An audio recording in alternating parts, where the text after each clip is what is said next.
Continuous energy के लिए phase space में माइक्रोस्टेट कैसे कैलकुलेट करना है वो डिस्कस हो गया। अब डिस्कस करते हैं डिस्क्रीट एनर्जीज के लिए कैलकुलेशन ऑफ माइक्रोस्टेट्स।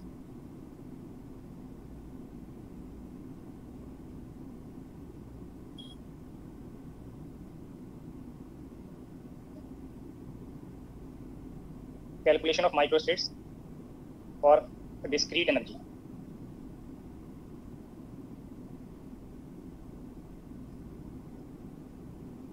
अभी माइक्रोस्टेट कैलकुलेशन के लिए आपको प्रॉब्लम के अकॉर्डिंग डिस्क्रीट एनर्जी का हिंट किया होगा, एनर्जी स्टेट्स का हिंट किया होगा, किस टाइप के पार्टिकल्स उन एनर्जीज में डिस्ट्रीब्यूट करेंगे, उसके अकॉर्डिंग आपको माइक्रोस्टेट कैलकुलेशन करना है। बट टाइप्स ऑफ पार्टिकल्स के करस्पॉन्डिंग, आइडेंटिकल पार्टिकल्स के करस्पॉन्डिंग आप किस स्टेटिस्टिक्स के अकॉर्डिंग आप डिस्ट्रीब्यूट करेंगे वो आपको क्वांटम मैकेनिक्स में आपको हिंट किया हुआ है। तो 3 टाइप ऑफ स्टेटिस्टिक्स आपको दैट टाइम पे मैंने हिंट किया था, मैक्सवेल बोल्ट्जमैन, बोस-आइंस्टीन और फर्मी-डिराक स्टेटिस्टिक्स। वो आइडेंटिकल पार्टिकल्स के लिए आपको यूज करना है। अगर पार्टिकल्स नॉन आइडेंटिकल हैं तो उन पर कोई रेस्ट्रिक्शन नहीं होती। ये पॉइंट्स पहले डिस्कस किए हुए हैं, आपको पढ़ने के लिए भी बोला था, रिवाइज करके आएंगे। मैं टाइप्स ऑफ स्टेटिस्टिक्स में इस पर्टिकुलर ग्रुप के लिए क्या स्टेटिस्टिक्स होगा, एमबी स्टेटिस्टिक्स आप क्लासिकल आइडेंटिकल पार्टिकल्स के लिए अप्लाई करते हैं। क्लासिकल आइडेंटिकल पार्टिकल्स इनको कहेंगे, वो क्वांटम मैकेनिक्स में आपको हिंट किया है। Next statistics Bose-Einstein statistics and Fermi-Dirac statistics. ये क्लासिकल स्टेटिस्टिक्स है, इसी को समटाइम एमबी और क्लासिकल स्टेटिस्टिक्स नोट करेंगे। और क्वांटम स्टेटिस्टिक्स में 2 टाइप ऑफ स्टेटिस्टिक्स हैं, Bose-Einstein statistics and Fermi-Dirac statistics. Bose-Einstein statistics identical bosons के लिए, आइडेंटिकल वर्ड यहाँ पे है, आइडेंटिकल बोसॉन्स के लिए अप्लाई करेंगे। और फर्मी-डिराक स्टेटिस्टिक्स आइडेंटिकल फर्मियंस के लिए अप्लाई करेंगे। बोसॉन्स क्या हैं, फर्मियंस क्या हैं, उनके एग्जांपल्स क्या हैं, वो क्वांटम मैकेनिक्स में आपको ये हिंट किया हुआ है। तो जब आप डिस्क्रीट एनर्जीज डिस्ट्रीब्यूशन के लिए कैलकुलेशन ऑफ माइक्रोस्टेट करेंगे तो पार्टिकल्स को कैसे डिस्ट्रीब्यूट करना है, डिस्ट्रीब्यूशन के लिए आप 3 टाइप ऑफ स्ट्रेटजीज फॉलो करेंगे। ये सब आपको क्वांटम मैकेनिक्स में system consisting of identical particles, ground state energy calculation और करस्पॉन्डिंग आइगन फंक्शंस के लिए हिंट किया हुआ है। वहाँ पे आपने माइक्रोस्टेट डायरेक्टली कैलकुलेट नहीं किया था, वहाँ पे आपने किसी पर्टिकुलर एनर्जी के लिए कितने पॉसिबल वेव फंक्शंस होंगे, पार्टिकल्स को कैसे आप एक्सचेंज करके डिफरेंट पॉसिबिलिटीज निकालेंगे, तो वहाँ पे एक्सचेंज डिजनरेसी का कंसेप्ट आया था।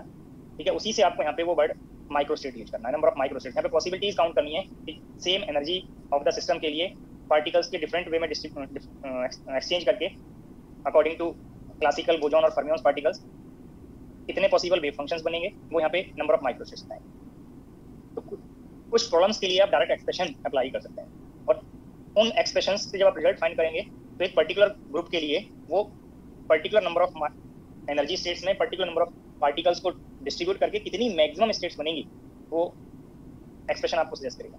बट उससे लेस स्टेट्स भी अवेलेबल हो सकती हैं अगर आप पार्टिकल पे सम एक्स्ट्रा कंडीशंस इंपोज करके चलेंगे। तो यहाँ पे आप दैट पर्टिकुलर एक्सप्रेशन के लिए नोट करेंगे statement, if ni identical particles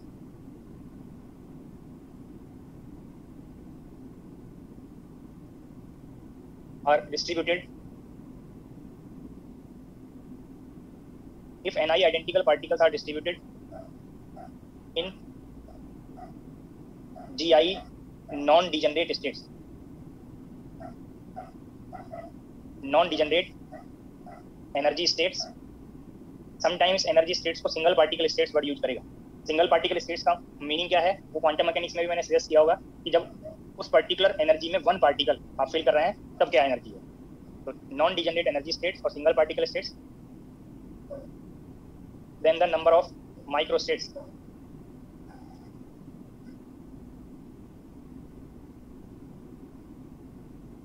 ये ओमेगा से रिप्रेजेंट करेंगे नंबर ऑफ माइक्रो स्टेट्स को। किस तरह की स्टेटिस्टिक्स के करस्पॉन्डिंग आप डिस्ट्रीब्यूशन करेंगे वो यहाँ पे सफिक्स में नोट कर रहा हूँ मैं। अगर आप पार्टिकल्स को क्लासिकल आइडेंटिकल पार्टिकल्स ले रहे हैं तो एमबी स्टेटिस्टिक्स और क्लासिकल स्टेटिस्टिक्स के करस्पॉन्डिंग डिस्ट्रीब्यूट करेंगे, तब ये जो माइक्रोस्टेट का नंबर है GI पावर NI आएगा। कितने तरह से आप उसको डिस्ट्रीब्यूट कर सकते हैं, जैसे सपोज आप यहाँ पे ये 2 सिंगल पार्टिकल एनर्जी स्टेट्स ले रहे हैं, इसकी एनर्जी एप्सिलॉन 1 है, इसकी एनर्जी एप्सिलॉन 2 है। These are single particle energy states. जब दीज 2 स्टेट्स में आप 2 पार्टिकल्स डिस्ट्रीब्यूट करेंगे, क्लासिकल पार्टिकल्स, एमबी यहाँ पे स्टेटिस्टिक्स अप्लाई करना है, तो ये एमबी स्टेटिस्टिक्स आपको हिंट किया था कि आइडेंटिकल क्लासिकल पार्टिकल्स के ग्रुप के लिए आपको अप्लाई करना है। और क्लासिकल आइडेंटिकल पार्टिकल्स किनको कंसीडर करेंगे वो आपको क्वांटम मैकेनिक्स में बताया कि जनरली डिस्टिंग्विशेबल पार्टिकल्स होते हैं क्लासिकल पार्टिकल्स, और उनका स्पिन आप कंसीडर नहीं करते। स्पिन लेस डिस्टिंग्विशेबल पार्टिकल्स को क्लासिकल आइडेंटिकल पार्टिकल्स कहते हैं। तो जब आप डिस्टिंग्विशेबल पार्टिकल्स कंसीडर करेंगे, और डिस्टिंग्विश किस वे में करना है, नॉन इंट्रिंसिक प्रॉपर्टीज के वे में, तो टू पार्टिकल्स को आप डिफरेंट नोटेशन से रिप्रेजेंट करेंगे। अगर उनको रिप्रेजेंट करेंगे डिफरेंट नोटेशन से, तो सारी पॉसिबिलिटी इसकी किस तरह से डिस्ट्रीब्यूट कर सकते हैं। हो सकता है कि आप पार्टिकल्स में दोनों पार्टिकल्स को आप इस सिंगल पार्टिकल एनर्जी स्टेट में डिस्ट्रीब्यूट करें। तो यहाँ पे ये वन वे हो गया। नेक्स्ट पॉसिबिलिटी क्या हो सकती है कि out of two particles, one particle in epsilon 1 state and B particle in epsilon 2 state. Next possibility क्या हो सकती है, ओनली पॉसिबिलिटी चेक कर रहे हैं, एनर्जी क्या बनेगा सिस्टम का वो अभी चेक नहीं कर रहे। सिंगल पार्टिकल स्टेट्स का नंबर, पार्टिकल का नंबर सेम रहेगा। ये जो नोटेशन है वो मैंने यहाँ पे नोट कर दिया लेफ्ट साइड में। ये एप्सिलॉन 1 है और ये एप्सिलॉन 2 सभी फॉर्म्स के लिए। मैंने पहले कंसीडर किया कि दोनों पार्टिकल्स, ये पार्टिकल लाइक दिस मैंने रिप्रेजेंट कर दिया, ये ए पार्टिकल है और ये बी पार्टिकल, दोनों पार्टिकल एप्सिलॉन 1 में। पॉसिबिलिटी ये हो सकती है कि टू पार्टिकल्स में से वन पार्टिकल एप्सिलॉन 1 में हो और वन पार्टिकल एप्सिलॉन 2 में हो। तो ए यहाँ पे है और बी यहाँ पे। नेक्स्ट पॉसिबिलिटी ये भी हो सकती है, क्योंकि यहाँ पे पार्टिकल्स को आप डिस्टिंग्विश कर पा रहे हैं कि बी यहाँ पे हो, ए यहाँ पे हो। नेक्स्ट पॉसिबिलिटी ये हो सकती है कि दोनों पार्टिकल्स यहाँ पे हो। आप चाहें तो इसको n=1 ले सकते थे, इसको स्टेट के नोटेशन में, ये फर्स्ट स्टेट है और ये सेकंड स्टेट है। एनर्जीज क्या है वो आपको नोट होगा। अब जो क्वांटम मैकेनिज्म आपने स्टेप्स फॉलो करे थे, इस पॉसिबिलिटी के लिए ये फर्स्ट है, ये सेकंड है, ये थर्ड है और ये फोर्थ है। ये दीज 4 पॉसिबिलिटीज के लिए आप वहाँ पे सिस्टम का वेव फंक्शन फाइंड करते थे, और वेव फंक्शन प्रोडक्ट में आप नोट करते हैं कि फर्स्ट पार्टिकल का वेव फंक्शन और सेकंड पार्टिकल का वेव फंक्शन आप प्रोडक्ट करें। तो यहाँ पे फर्स्ट पार्टिकल n=1 स्टेट में है और उसका पोजीशन कोऑर्डिनेट r है। सेकंड पार्टिकल b पार्टिकल है, इसका पोजीशन कोऑर्डिनेट rb और ये भी n=1 स्टेट में। एक वेव फंक्शन ये बना, ये आपको वन वेव फंक्शन है सिस्टम का। अब नेक्स्ट पॉसिबिलिटी इस पार्ट के लिए नोट करेंगे कि first particle a particle n=1 में है और b पार्टिकल n=2 में। नेक्स्ट पॉसिबिलिटी n=1 में b पार्टिकल है और n=2 में a पार्टिकल है, ये भी डिफरेंट वेव फंक्शंस बनेंगे। और नेक्स्ट पॉसिबिलिटी आप चेक करें, दोनों पार्टिकल्स n=2 में। तो ये 4 डिफरेंट वेव फंक्शंस बनेंगे सिस्टम के जब आप लाइक दिस डिस्ट्रीब्यूशन करेंगे डिस्टिंग्विशेबल पार्टिकल्स। तो ये 4 डिफरेंट वेव फंक्शंस के करस्पॉन्डिंग, अब चाहे सिस्टम का एनर्जी सेम आए चाहे डिफरेंट आए, डिस्ट्रीब्यूशन डिफरेंट है, स्टेट डिफरेंट हो गई। और ये स्टेट्स कब मिली हैं, जब आपने कंस्ट्रेंट्स को रेफरेंस लिया है, कंस्ट्रेंट्स के करस्पॉन्डिंग आपने ये रेफरेंस लेके सिस्टम की स्टेट्स बनाई। तो ये पॉसिबिलिटी जो आपको यहाँ पे मिली है वो कंस्ट्रेंट्स पे बेस्ड है, और कंस्ट्रेंट्स पे बेस्ड है इसीलिए इसको बोले माइक्रो स्टेट्स। तो जितनी पॉसिबल वेव फंक्शंस यहाँ पे बने उनको कहेंगे माइक्रो स्टेट्स। तो आप यहाँ पे चेक कर लें, इस 4 पॉसिबिलिटीज आपको बताई यहाँ पे क्या क्या पॉसिबिलिटीज हैं पार्टिकल को डिस्ट्रीब्यूट करके। अब यहाँ पे डायरेक्ट फॉर्म को चेक करें, अगर GI वैल्यू 2 होता तो ये GI⁻NI से आप चेक कर सकते हैं 2/2 से 4 पॉसिबिलिटीज बनेंगी। ये आपको यहाँ पे 4 पॉसिबिलिटीज बता। अब अगर आप यहाँ पे रेस्ट्रिक्शन अप्लाई कर देते कि both particles are in same states, एक तो ये रेस्ट्रिक्शन अप्लाई कर रहे हैं स्टेटमेंट से, या आप ये रेस्ट्रिक्शन अप्लाई कर देते with energy of the system ε1 + ε2। अगर ये एनर्जी होता, रेस्ट्रिक्शन अप्लाई कर दिया, या आप ये कह देते कि सिस्टम का एनर्जी 2ε1 है, या आप कह देते कि एनर्जी सिस्टम का 2ε2 है। तो आप चेक करिए, वैसे तो टोटल नंबर 4 है, बट विद दिस एनर्जी अगर आप चेक करने लगे तो इस एनर्जी के लिए 1 पार्टिकल ε1 में होना चाहिए, 1 पार्टिकल ε2 में। सिर्फ ये 2 पॉसिबिलिटीज है इस एनर्जी के लिए। दोनों पार्टिकल ε1 में है, आइडेंटिकल पार्टिकल्स हैं, दोनों की एनर्जी ऐड हो गई सिस्टम की एनर्जी कैलकुलेट करने के लिए। तो ये एनर्जी इस पॉसिबिलिटी के लिए और ये एनर्जी इस पॉसिबिलिटी के लिए। तो टोटल 4 माइक्रोस्टेट्स थी, बट अगर सिस्टम की एनर्जी पे रेस्ट्रिक्शन अप्लाई करते चले जाएं तो आप चेक करिए माइक्रोस्टेट्स इस 4 से लेस हो सकती है। यहाँ पे देखिए, यहाँ पे 2 ही माइक्रोस्टेट्स हैं इस एनर्जी के लिए सिस्टम। इस एनर्जी के लिए 1 माइक्रोस्टेट है, इस एनर्जी के लिए 1 माइक्रोस्टेट है। तो जब सिस्टम पे एक्स्ट्रा कंडीशन इंपोज करेंगे तो इस एक्सप्रेशन से जो माइक्रोस्टेट्स आएंगी उससे लेस भी माइक्रोस्टेट्स होती हैं। वो डिपेंड करेगा कि आप कंडीशन क्या अप्लाई करें। ये पॉइंट सभी को क्लियर हुए? रिकॉल करिए, आइडेंटिकल पार्टिकल को मैंने जब स्पिन और आइडेंटिकल पार्टिकल्स बताए थे तो मैंने हिंट किया था कि ये जो पॉइंट्स हैं यहाँ पे जो मैं डिस्कस कर रहा हूँ स्ट्रक्चरल मैकेनिक्स के लिए इंपॉर्टेंट है। डिफरेंट वर्ड को भी हिंट किया था, non interacting, identical, distinguishable, indistinguishable. इस पार्ट को हिंट किया था कि स्ट्रक्चरल मैकेनिक्स में आपको ये रिक्वायर्ड होंगे। सिंगल पार्टिकल एनर्जी और सिस्टम के लिए एनर्जी ये आपको रिक्वायर्ड होंगे स्ट्रक्चरल मैकेनिक्स में। और ये भी हिंट किया कि यहाँ पे तो आप वेव फंक्शन नोट कर रहे हैं, स्ट्रक्चरल मैकेनिक्स में माइक्रोस्टेट्स के लिए आपको ये काउंटिंग करनी होगी कि कितने वेव फंक्शंस पॉसिबल हो। अगर ये पॉइंट रिलेट हो गए तो यहाँ पे आपको ये कैसे ये GI⁻NI इस फॉर्म से मैच हो रहा है। आपके पास 2 डिफरेंट मेथड होंगे, लाइक दिस डिस्ट्रीब्यूट करके काउंटिंग कर लें, या टोटल माइक्रोस्टेट अगर पूछा है तो आप इसको फॉर्मूले से फाइंड कर सकते हैं। अब इसी में अगर आप बोजॉन का कंसेप्ट लें और स्पिन पार्ट इंक्लूड नहीं कर रहे हैं तो जस्ट क्लासिकल पार्टिकल्स और स्पिनलेस बोजॉन में विदाउट स्पिन, आइडेंटिकल बोजॉन में क्या चेंजेस हैं कि आप बोजॉन को डिस्टिंग्विश नहीं कर सकते। जनरली इंडिस्टिंग्विशेबल होते हैं बोजॉन्स, आइडेंटिकल बोजॉन्स। तो जो आपने यहाँ पे टू डिफरेंट नोटेशंस यूज किए थे पार्टिकल के लिए, तो दोनों पार्टिकल के लिए आपको सेम नोटेशन यूज करना पड़ेगा। जब सेम नोटेशन यूज करना पड़ेगा तो अभी जो वेव फंक्शन मैंने दीज टू पॉसिबिलिटी में बताया था, यहाँ पे ए था और यहाँ पे बी, तो ये दो वेव फंक्शंस बने जब डिस्टिंग्विश ले रहे थे। बट जब आप इंडिस्टिंग्विश लेंगे तो दोनों पार्टिकल को आप ए से रिप्रेजेंट करेंगे। ये मैंने फर्स्ट स्टेट में ए पार्टिकल और सेकंड स्टेट में भी ए पार्टिकल।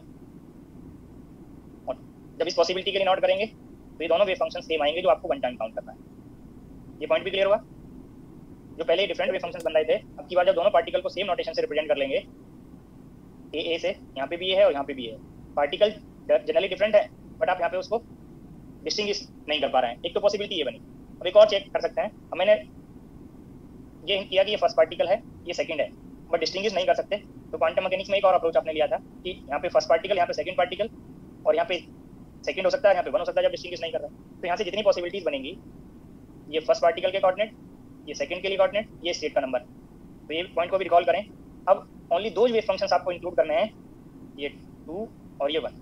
ओनली दो वेव फंक्शंस लेने हैं जिनका डेफिनेट सिमेट्री होगा, और लाइक दिस आपको चेक करना है कि उन सिमेट्री में भी सिमेट्रिक वेव फंक्शन वाली पॉसिबिलिटीज आपको काउंट करनी है। तो इसको जब सम करेंगे तो एक ही पॉसिबिलिटी आपको ये बन जाएगा सिमेट्रिक वाली पॉसिबिलिटी में। अगर माइनस कर देंगे तो एंटी सिमेट्रिक बन जाएगा। अगर स्पिन इंक्लूड नहीं कर रहे हैं तो टोटल वेव फंक्शन पे जो सिमेट्री की कंडीशन है वो स्पेस पार्ट की सिमेट्री पे फुलफिल होगा। जब स्पिन इंक्लूड नहीं किया मैंने, तो जो टोटल वेव फंक्शन की सिमेट्री थी कि आइडेंटिकल बोजॉन्स के लिए टोटल वेव फंक्शन सिमेट्रिक होना चाहिए, वो यहाँ पे स्पेस पार्ट पे फुलफिल होगा कि स्पेस पार्ट सिमेट्रिक होना चाहिए। अब चेक कर लीजिए, प्लस लेते ही सिमेट्रिक बन गया। ये कंफर्म हुआ सभी को? क्वांटम मैकेनिक्स में कौन बताया है सिमेट्रिक वेव फंक्शन कैसे सिमेट्रिक होगा, आइडेंटिकल पार्टिकल को जब रिवाइज करेंगे। तो आप देखिए जनरली तो 2 बन सकते थे प्लस और माइनस से, बट अब यहाँ पे रेस्ट्रिक्शन हुआ सिमेट्री से, तो एक ही अलाउड हुआ। बोलिए।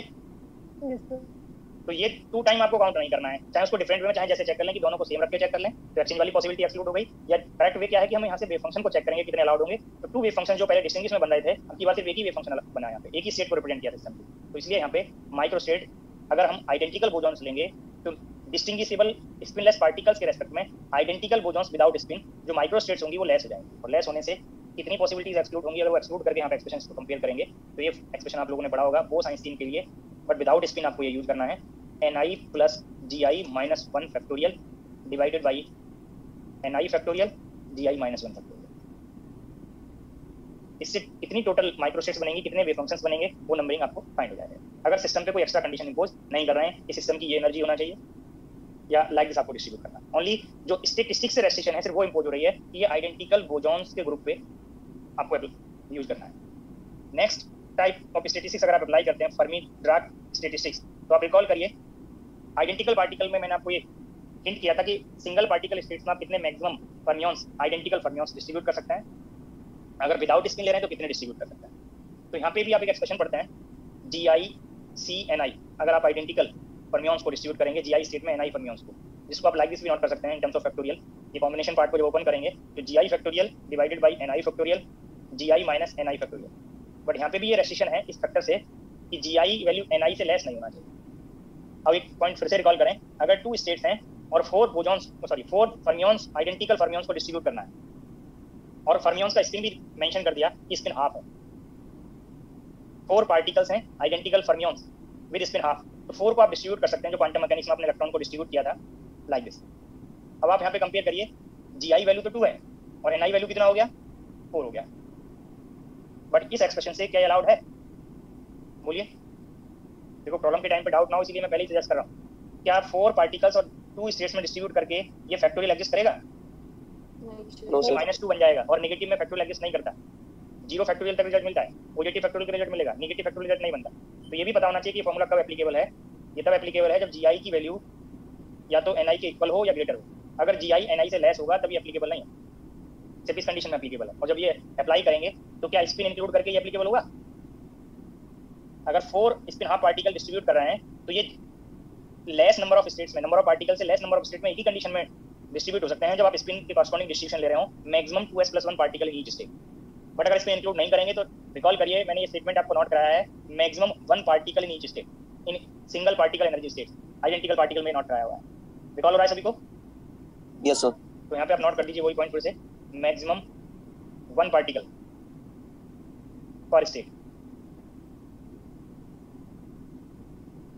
और ऐसा तब होगा जब आप विदाउट स्पिन कर रहे हैं।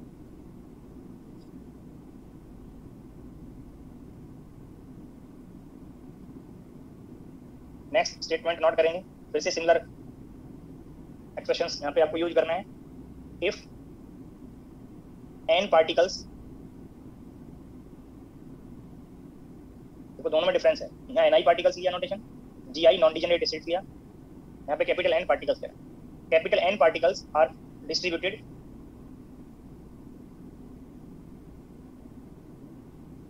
इन i लेवल्स, और जब लेवल्स होंगे तो लेवल का डिजेनरेसी हो सकता है।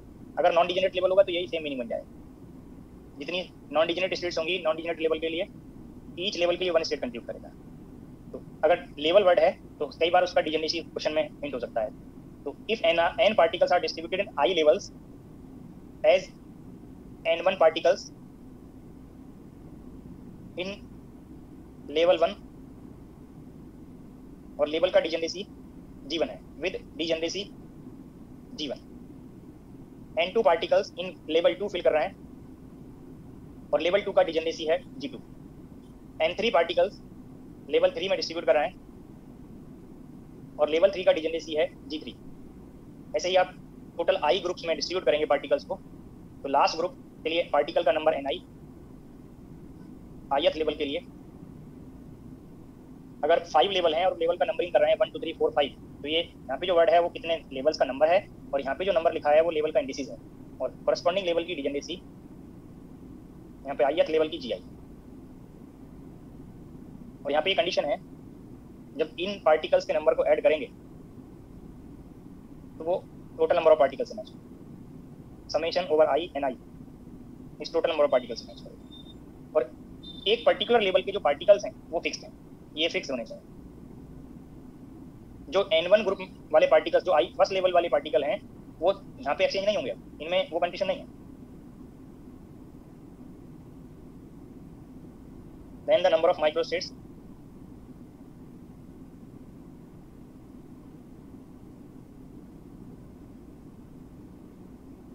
तो जो ith वाले ग्रुप के लिए आप ये gi स्टेट्स में डिस्ट्रीब्यूट करें इन पार्टिकल्स को, तो ये सेम वे में कर सकते हैं। जैसे अगर कोई ये ith लेवल है और ith लेवल की जो डिजेनरेसी है मान के चलिए 3 है, अब ये डिफरेंट एनर्जीज नहीं है, सेम एनर्जी पे ith लेवल के लिए आप पार्टिकल्स डिस्ट्रीब्यूट कर रहे हैं। अगर 2 पार्टिकल्स डिस्ट्रीब्यूट कर रहे हैं, दोनों पार्टिकल यहाँ पे हो सकते हैं, इन दो में से कोई एक पार्टिकल यहाँ पे हो सकता था, वो पार्टिकल यहाँ पे हो सकता है, तो सेम अप्रोच से फिल कर सकते हैं जो भी मैंने लास्ट में आपको अप्रोच बताया है। यहाँ पे जो अप्रोच बताया है एक पर्टिकुलर ग्रुप के पार्टिकल्स, तो जो एक्सप्रेशंस आपने लास्ट में अभी नोट किए हैं वो एक्सप्रेशंस ith ग्रुप के लिए अप्लाई करके और इन सबको प्रोडक्ट करके फाइंड कर सकते हैं।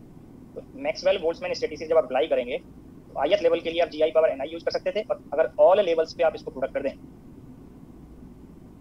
जितने भी आपको क्वेश्चन के अकॉर्डिंग ये ग्रुप बनेंगे, तो ये आपको एक्सप्रेशन फाइंड हो जाएगा। अगर आप वो साइंसियन स्टैटिस्टिक्स अप्लाई करेंगे तो ni plus gi minus 1 factorial divided by ni factorial gi minus 1 factorial, और इस पे फिर प्रोडक्ट कर दें। सिमिलर एक्सप्रेशन फर्मी-ड्राक के लिए, तो i प्रोडक्ट के लिए है ये, जैसे समेशन आप सम के लिए यूज करते हैं, gi c ni product gi factorial divided by ni factorial gi minus ni factorial. और यहाँ पे फिर से वो सेम कंडीशन है कि ये नंबर इस नंबर से लेस नहीं होना चाहिए, तभी एप्लीकेबल। लास्ट जो आपको ये एक्सप्रेशंस बताए हैं और दीज एक्सप्रेशंस में डिफरेंस क्या है वो आप यहाँ पे चेक कर सकते हैं कि आपको यहाँ पे प्रोडक्ट फाइंड करना है। जितने ग्रुप्स बनेंगे इंडिविजुअल ग्रुप के लिए सिमिलर फॉर्मूले अप्लाई करके क्वेश्चन के अकॉर्डिंग पता होगा कि फर्स्ट ग्रुप में कितने पार्टिकल्स हैं, ठीक है, कितनी स्टेट्स हैं, उसके करस्पॉन्डिंग आप उन सबको प्रोडक्ट कर सकते हैं। जैसे आपको 3 ग्रुप में डिस्ट्रीब्यूट करना होता तो ये टर्म बनता g1 power n1, g2 power n2 और g3 पावर n3। क्वेश्चन के अकॉर्डिंग मेंशन करेगा कि कितने ग्रुप में डिस्ट्रीब्यूट करना है, प्रॉब्लम के अकॉर्डिंग आपको कंफर्म रहेगा।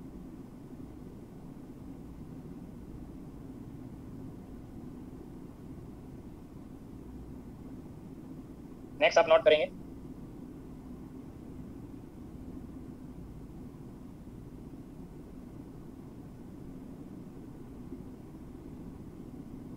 if n distinguishable particles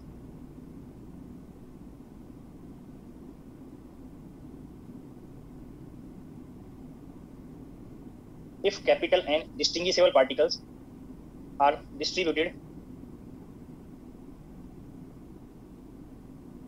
in such a way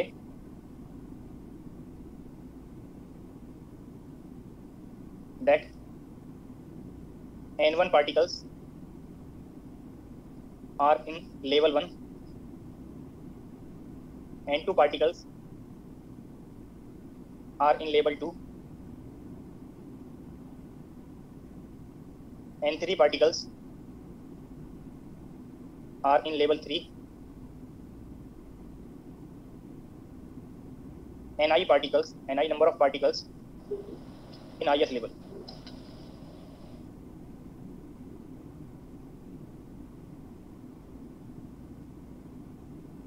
Then the number of microstates.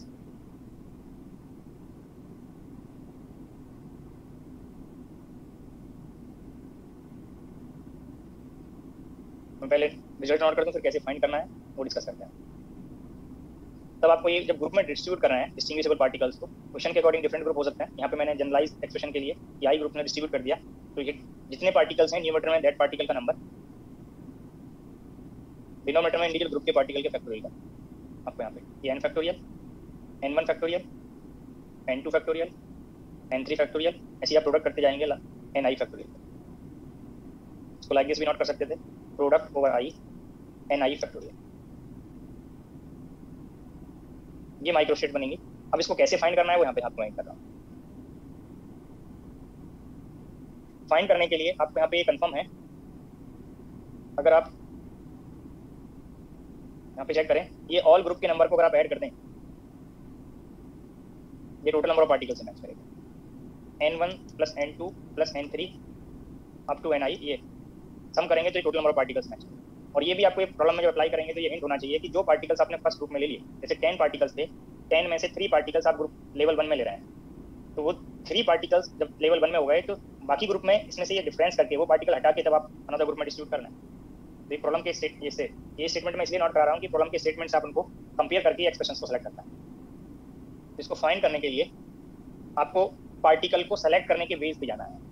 देखो स्टैटिस्टिकल मैकेनिक्स में जब आप डिस्क्रीट एनर्जी डिस्ट्रीब्यूशन पे माइक्रोस्टेट्स कैलकुलेट कर रहे हैं, आगे इन्हीं माइक्रोस्टेट्स में प्रोबेबिलिटी की कैलकुलेशन का भी पार्ट आएगा। सम टाइम प्रॉब्लम में प्रोबेबिलिटी पूछा भी जाएगा, उनके डायरेक्ट और इनडायरेक्ट एप्लीकेशंस होंगे। तो जो आप 12th लेवल तक प्रोबेबिलिटी के सेस पढ़ते थे, प्रोबेबिलिटी फाइंड करने के लिए आप परम्यूटेशंस कॉम्बिनेशंस पहले पढ़े थे, अगर थोड़ा वो आपको रिकॉल होते जाएंगे पॉइंट्स, या आप जाके उनको पढ़ लें, या मैथमेटिक्स में भी आपको प्रोबेबिलिटी पार्ट पढ़ाया जाएगा या पढ़ाए गए होंगे, ठीक है, आपके सिलेबस में भी प्रोबेबिलिटी है मैथमेटिकल फील्ड में, अगर वो पार्ट आपको रिलेट होता जाएगा तो स्टैटिस्टिकल मैकेनिक्स में जहाँ पे भी अप्रोच अप्लाई होगा वो प्रॉब्लम्स आपको ईजी लगते चलेगा।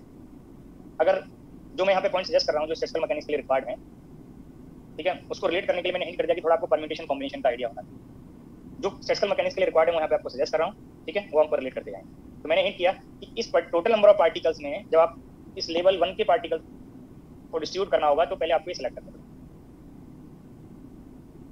सेलेक्ट करने के लिए आप कॉम्बिनेशन यहाँ पे यूज करें, और इंडिविजुअल पार्ट के लिए अगर आपको सेलेक्ट करने के वेज पता चल जाए, टोटल वेज के लिए उनको प्रोडक्ट करना है। तो पहले हम लेवल 1 के पार्टिकल्स को सेलेक्ट करेंगे, द नंबर ऑफ वेज और नंबर ऑफ वेज, और यहाँ पे यही पार्ट आपको नंबर ऑफ माइक्रोस्टेट्स की बताएगा।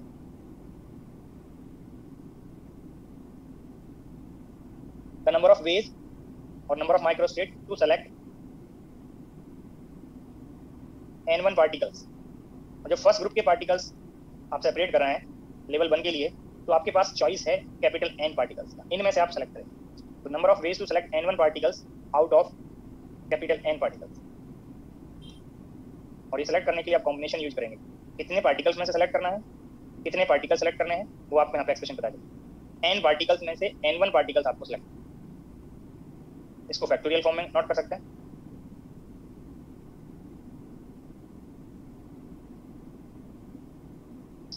जब आप लेवल 2 के पार्टिकल्स के कॉरस्पॉन्डिंग वेज फाइंड करेंगे लेवल 2 के पार्टिकल्स के, तो मैंने अभी आपको यहाँ पे सजेस्ट किया कि ये जो पार्टिकल्स आपने लेवल 1 में ले लिए वो लेवल 2 के लिए अवेलेबल नहीं है, इसमें से वो एलिमिनेट हो गए। तो लेवल 2 के लिए आपको सेलेक्ट करना है, तो आपकी बार choice less number of particles का रहेगा। द नंबर ऑफ वेज, मैंने ब्रैकेट में माइक्रोस्टेट लिखा है तो ऑटोमेटिकली आपको पता रहेगा कि ये वेज जो है वो माइक्रोस्टेट बता रहा है। The number of ways to select n2 particles, level 2 के लिए आपको n2 पार्टिकल सेलेक्ट करना है, और सेलेक्ट करने के लिए चॉइस है कितने पार्टिकल्स में से सेलेक्ट करने हैं। टोटल पार्टिकल्स कैपिटल N थे, फर्स्ट वाले पार्टिकल्स यहाँ से एलिमिनेट हो गए, तो अब की बार आपके पास पार्टिकल्स अवेलेबल हैं n - n1। ये पॉइंट सभी को क्लियर हुआ? Yes sir, yes sir, yes. इसे आप सेलेक्ट करने के लिए कॉम्बिनेशन यूज करेंगे। जितने से चॉइस करना है वो n-n1 पार्टिकल्स हैं और जितने सेलेक्ट करने हैं वो n2 पार्टिकल्स हैं। इसको फैक्टोरियल फॉर्म में नोट कर सकते हैं।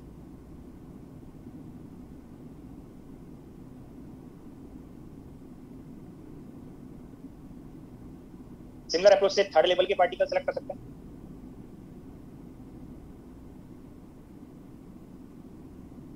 Number of ways to select n3 particles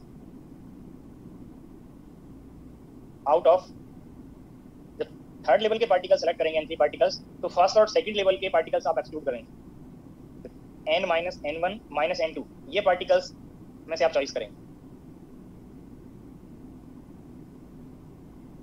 n-n1 -n2 c n3 n-n1 -n2 factorial divided by n3 factorial n-n1 -n2 -n3 factorial. तो वैसे ही आप मोर पार्टिकल्स डिफरेंट ग्रुप के लिए आप सेलेक्ट कर सकते हैं।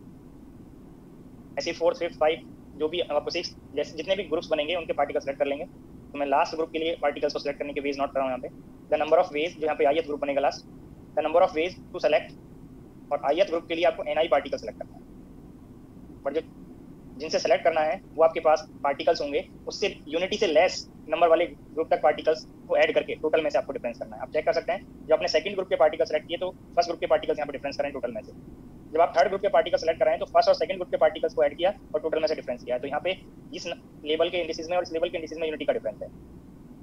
तो n1 -n2 -n3 up to ni-1 इतने पार्टिकल्स आपको सेलेक्ट करना है। n-n1 -n2 -n3 up to ni-1 c ni, ये फैक्टोरियल फॉर्म आप ओपन कर सकते हैं। जब total number of veg calculate करेंगे तो ये जो इंडिविजुअल पार्टिकल को सेलेक्ट करने के वेज आपने फाइंड किए हैं, जो पार्टिकल्स यहाँ पे आपने सेकंड लेवल में डिस्ट्रीब्यूट किए हैं वो इंडिपेंडेंटली डिस्ट्रीब्यूट करा है। जो n3 पार्टिकल्स यहाँ पे सेलेक्ट किए हैं उस n2 पार्टिकल से इंडिपेंडेंट है, और इंडिपेंडेंट के लिए जो पॉसिबिलिटीज हैं वो मल्टीप्लाई। तो यहाँ पे आप नोट करेंगे माइक्रोस्टेट फाइंड करने के लिए या टोटल नंबर ऑफ वेज, यही आपको टोटल नंबर ऑफ माइक्रोस्टेट्स बनेंगी जो आपको यहाँ पे नोट कराई हुई है ये स्टेटमेंट पार्ट पे।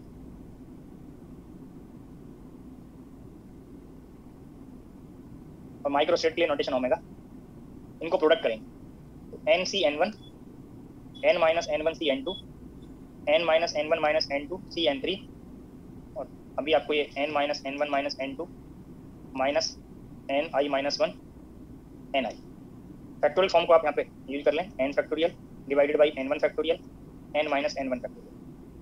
सेकेंड टर्म के लिए n-n1 factorial divided by n2 factorial n-n1 -n2 factorial. ऐसे ये थर्ड टर्म ओपन कर लेंगे।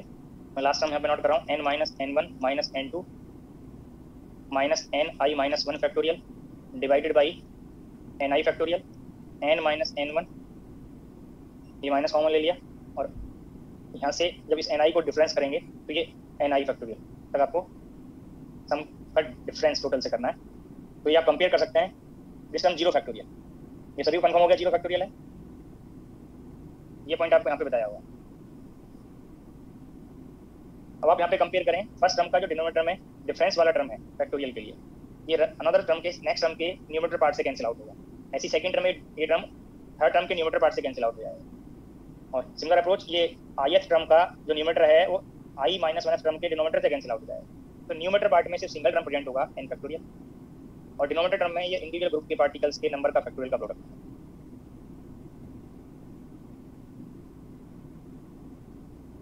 यही आपको फाइंड करना है।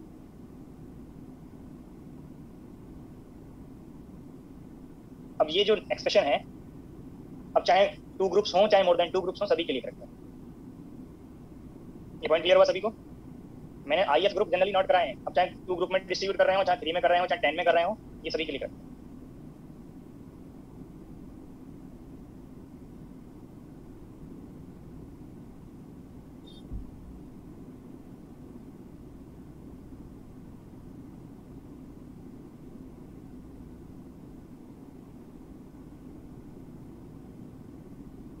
n2 ग्रुप में कितने पार्टिकल्स होंगे? टोटल में से फर्स्ट ग्रुप के पार्टिकल डिफरेंस है। तो चाहे ये फॉर्म हो चाहे ये फॉर्म हो, दोनों पार्ट सेम है अगर टोटल 2 ग्रुप में डिस्ट्रीब्यूट करना है। सम टाइम रिक्वायर्ड होगा 2 ग्रुप के लिए भी, इसलिए मैंने पहले ही आपको हिंट कर दिया कि नेक्स्ट टाइम आपको डाउट रहे कि कैसे पार्ट आएगा। सभी को क्लियर आएगा? Yes sir. हाँ sir.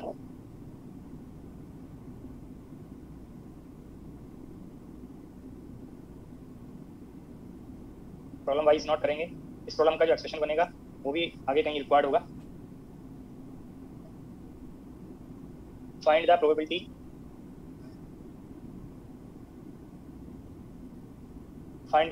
of a macro state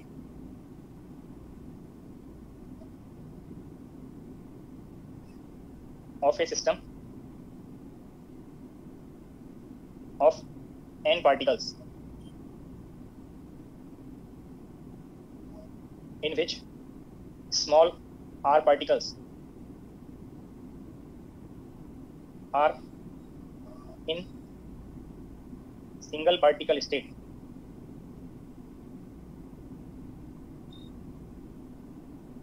A and remaining n minus r, r यहाँ पे आ गए तो n minus r बचेंगे, particles are in single particle state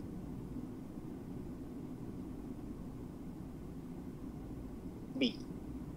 It means each particle के लिए 2 स्टेट अवेलेबल हैं, जिसको मैंने यहाँ पे नोटेशन वाइज एक को A लिखा है एक को B लिखा है। 2 स्टेट सिस्टम उसको बोलेंगे। 2 स्टेट सिस्टम है जिसमें ईच पार्टिकल के लिए 2 स्टेट की पॉसिबिलिटी हो। जैसे स्पिन हाफ है तो स्पिन अप और स्पिन डाउन 2 स्टेट्स बनती हैं। कोई कॉइन है, कॉइन के लिए 2 स्टेट्स आती हैं, कॉइन के लिए हेड और टेल। तो लाइक दीज सिस्टम्स को कहेंगे 2 स्टेट सिस्टम। इसमें ईच पार्टिकल के लिए 2 सिंगल पार्टिकल स्टेट्स होंगी, ए एंड बी से यहाँ पर रिप्रेजेंट करना है। तो n minus r particles are in single particle states B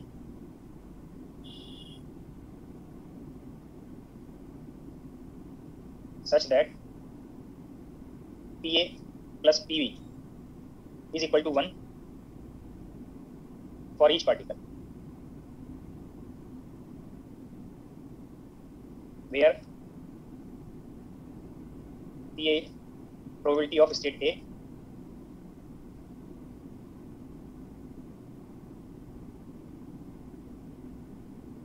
and PB probability of state B।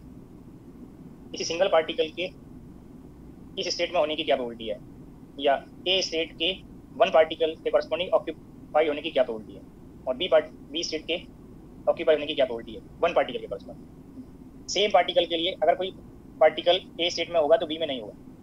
ये ए और बी स्टेट एक पर्टिकुलर पार्टिकल के लिए म्यूचुअली एक्सक्लूसिव होंगे। ये आपको पहले बताया कि म्यूचुअली एक्सक्लूसिव के लिए प्रोबेबिलिटी को ऐड करता है। ये पॉइंट क्लियर हो रहा होगा? जो पहले भी आपको क्वांटम मैकेनिक्स में कॉइन का एग्जांपल देके बताया होगा, जहाँ पे ऑसिलेट्स में सुपरपोजिशन का पार्ट सजेस्ट करने के लिए कि अगर कोई सिंगल कॉइन ले रहे हैं, उस कॉइन का जिस टाइम पे हेड आएगा तो सेम कॉइन का दैट टाइम पे टेल नहीं होगा। तो हेड और टेल जो 2 स्टेट्स हैं एक पर्टिकुलर कॉइन के लिए, वो म्यूचुअली एक्सक्लूसिव है। तो म्यूचुअली एक्सक्लूसिव स्टेट्स के लिए प्रोबेबिलिटी को ऐड करते हैं। तो ईच पार्टिकल के लिए मैंने यहाँ पे वर्ड लिखा है, जो एक पर्टिकुलर पार्टिकल को डिस्ट्रीब्यूट कर रहे होंगे, अगर यहाँ पे 20% चांसेस हैं तो यहाँ पे 80% चांसेस होंगे। यहाँ पे एक पर्टिकुलर मैक्रो स्टेट की प्रोबेबिलिटी को फाइंड करना है। तो उसको फाइंड करने के लिए देखो मैं यहाँ पे इसके एक्सप्रेशन को ड्राइव करने के लिए स्टेप्स फॉलो कर रहा हूँ। जब एक्सप्रेशन ड्राइव हो जाएगा तो इस प्रॉब्लम का जो एक्सप्रेशन है, रिजल्ट है, वो आप आगे किसी पर्टिकुलर प्रॉब्लम की न्यूमेरिकल वैल्यू फाइंड करने के लिए यूज कर सकते हैं। अब यहाँ पे ए स्टेट में r पार्टिकल्स डिस्ट्रीब्यूट कर रहा है, और जो r पार्टिकल्स यहाँ पे डिस्ट्रीब्यूट करेंगे वो इंडिपेंडेंटली डिस्ट्रीब्यूट कर सकते हैं इस स्टेट में, और इंडिपेंडेंटली जब डिस्ट्रीब्यूट करेंगे तो प्रोबेबिलिटी मल्टीप्लाई होता है। ये पॉइंट मैंने मोर टाइम क्वांटम मैकेनिक्स में और यहाँ पे आपको हिंट किया कि अगर स्टेट म्यूचुअली एक्सक्लूसिव है तो प्रोबेबिलिटी एडिटिव आता है, अगर इंडिपेंडेंट है तो मल्टीप्लिकेटिव आता है। द प्रोबेबिलिटी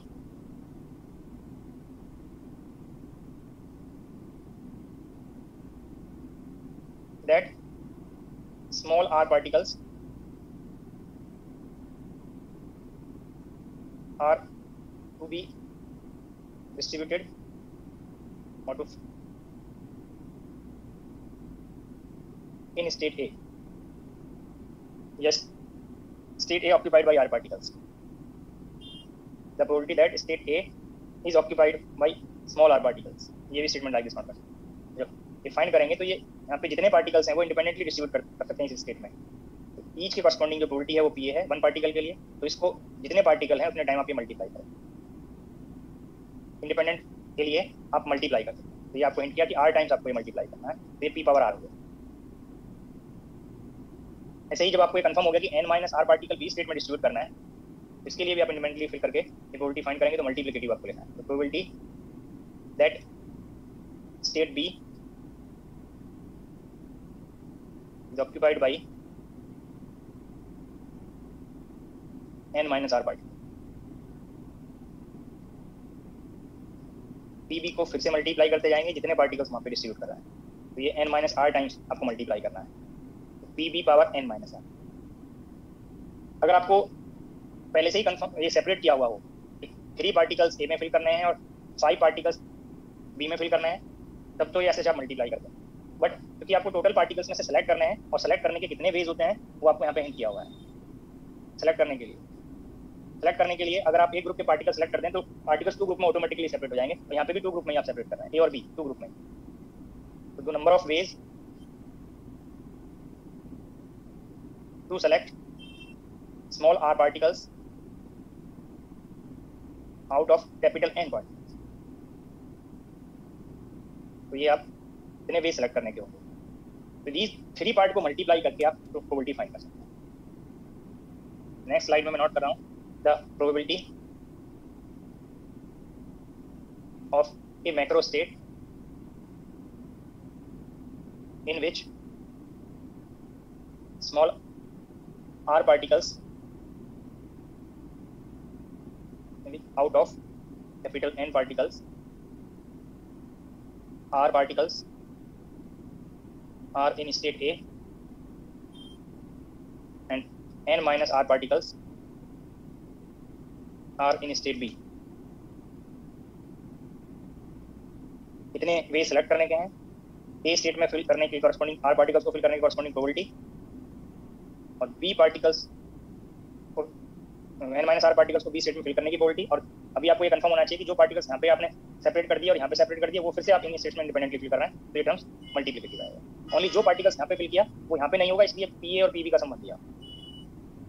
तो ये आपको प्रोबेबिलिटी बनेगा, आपको कितने में से कितने पार्टिकल्स सेलेक्ट करने हैं। इसके आर्गुमेंट में मैं मैक्रो स्टेट को रिप्रेजेंट कर दे रहा हूँ कि ए स्टेट में आर पार्टिकल्स हैं और बी स्टेट में n minus r particle. N fix है, आर फिक्स है, तो ये फॉर्म यूज होगा। कई बार ऐसा हो सकता है कि एन फिक्स हो आर वेरिएबल हो, जब आर वेरिएबल होगा तो इसको सम करके फाइंड करें। तो 2 स्टेट सिस्टम के लिए जब इंडिविजुअल सिंगल पार्टिकल स्टेट की प्रोबेबिलिटी डिफरेंट होगी तब ये फॉर्म आपको यूज करना है। अगर ऐसा भी हो सकता है कि sometime both state equally probable हों, और जब इक्वली प्रोबेबल होंगे तो p A plus p B आपको 1 दिया हुआ है, और ये अगर इक्वल होंगे तो आपको कंफर्म हो गया कि ये पी वैल्यू हाफ हो जाएगी। अगर p A plus p B 1 है और ये इक्वल प्रोबेबिलिटी हो, यहाँ से आपको कंफर्म होगा कि पी वैल्यू हाफ बनेगी।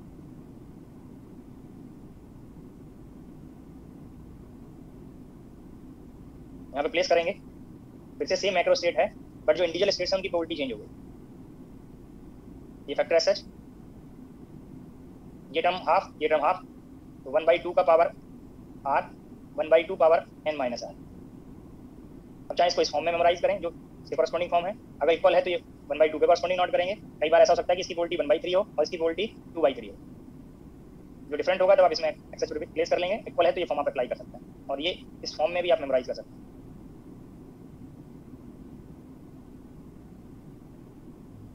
ये एक्सप्रेशन, इस जनरलाइज एक्सप्रेशन का एक पर्टिकुलर केस है जो आपको कंडीशन यहाँ पे नोट कराएंगे। ये दोनों एक्सप्रेशन इंपॉर्टेंट हैं जब भी 2 स्टेट का कंसेप्ट आएगा। इसी से एक फॉर्म प्रोबेबिलिटी के लिए आपको मिलता है। ये आप चेक करें, NCR number of micro state हैं जब टोटल n पार्टिकल्स को आप 2 ग्रुप में डिस्ट्रीब्यूट कर रहे हैं। क्लियर है सभी को ये पार्ट? जब n पार्टिकल्स को, n डिस्टिंग्विशेबल पार्टिकल्स को आप 2 ग्रुप में डिस्ट्रीब्यूट कर रहे हैं तो ये नंबर ऑफ माइक्रो स्टेट्स आएंगे। बोलिए, पार्ट आपको यहाँ पे बताया हुआ है। टोटल में से एक ग्रुप के पार्टिकल सेलेक्ट कर देंगे तो ये n factorial r factorial multiplied by n minus r factorial, यही पार्ट यहाँ पे है एनसीआर। तो ये NCR represent the number of micro states of a particular macro states, जिसके लिए आपको प्रोबेबिलिटी पूछा है या मैक्रो स्टेट का रेफरेंस दिया हुआ है मैक्रो स्टेट, और ये total number of micro states बनेंगे सिस्टम। अगर एक पार्टिकल के लिए 2 स्टेट अवेलेबल हैं तो सिस्टम की स्टेट्स 2 पावर n आएंगी। ये सेम कंसेप्ट आपको क्वांटम मैकेनिक्स में बताया था 2s + 1 पावर n से, और यहाँ पे भी बताया है। अगर डिस्टिंग्विशेबल पार्टिकल्स को आप 2 स्टेट में डिस्ट्रीब्यूट कर रहे हैं, आइडेंटिकल पार्टिकल्स को, तो ये gi पावर ni से ni वैल्यू कैपिटल N और ये gi वैल्यू 2, तो माइक्रो स्टेट के रेशियो से आप प्रोबेबिलिटी फाइंड कर सकते हैं।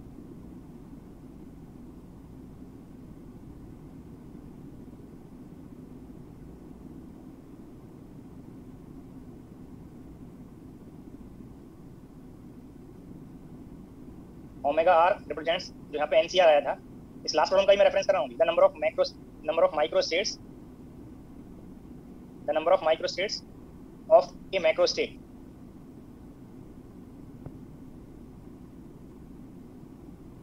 in which small r particles out of n particles in state A and n minus r particles in state B. तो ये इस पर्टिकुलर माइक्रोस्टेट की नंबर ऑफ माइक्रोस्टेट एनसीआर यहाँ पे इंक्लूड है, and 2 power n total number of microstates, जितनी microstates बनेंगी उन सबकी माइक्रोस्टेट्स को ऐड करते हैं तो टोटल नंबर ऑफ माइक्रोस्टेट्स बनेगी, total number of microstates of the system of n particles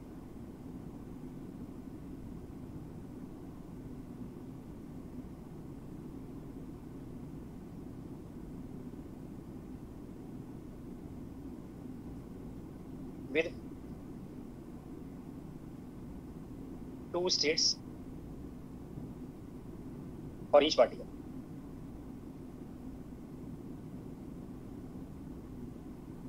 तो ईच के लिए 2 है, सिस्टम के लिए 2 पावर n माइक्रोस्टेट्स बनेंगे। तो प्रोबेबिलिटी आपको ये रेशियो से आपको पता चलता है, और प्रोबेबिलिटी मैथमेटिक्स में भी आप रेशियो से ही डिफाइन करते हैं। तो यहाँ पे एक आपको प्रोबेबिलिटी के लिए, सिस्टम की एक मैक्रोस्टेट की प्रोबेबिलिटी के लिए एक्सप्रेशन आपको पता चल गया, जो मैं पहले बिना किसी रेफरेंस के बताता तो आपको सम कैंडिडेट को ये डाउट रहता कि कैसे नॉट हो गया। तो इसी एग्जांपल को रेफरेंस लेके, क्योंकि यहाँ रेशियो में बन रहा है, माइक्रोस्टेट का रेशियो बन रहा है प्रोबेबिलिटी, तो आप एक्सप्रेशन को रिलेट कर सकते हैं। ओमेगा आई, यहाँ आर लिखा था, मैंने इसको ओमेगा आई कर दिया। Omega I is the number of microstate, the number of microstates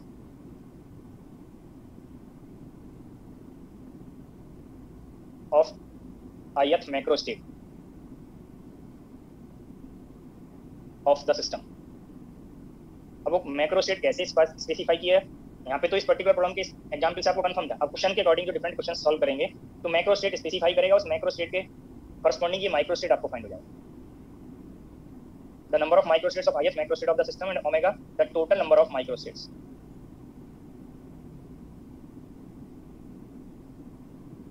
total number of microstates of the system. ये 2 नोटेशंस आपको पता चल गए। The probability of ith macrostate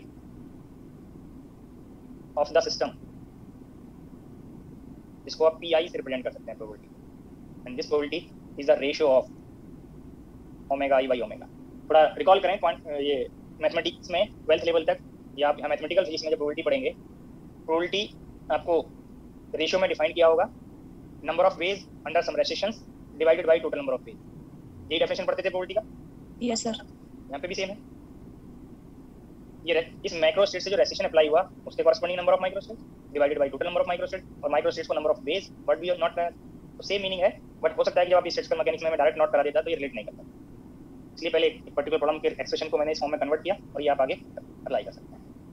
तो जब मैंने थर्मोडायनामिक्स स्टार्ट किया था तो मैक्रोस्टेट, माइक्रोस्टेट या पैरामीटर, दीज के लिए माइक्रोस्कोपिक पैरामीटर, मैक्रोस्कोपिक पैरामीटर के लिए एक जनरलाइज क्लासिफिकेशन बताया था कि सिस्टम और सिस्टम के कंस्टिट्यूएंट्स में साइज, सिस्टम के लिए मैक्रो और कंस्टिट्यूएंट्स के लिए माइक्रो, चाहे वो माइक्रो लेवल पे ना हो, ये बताया था।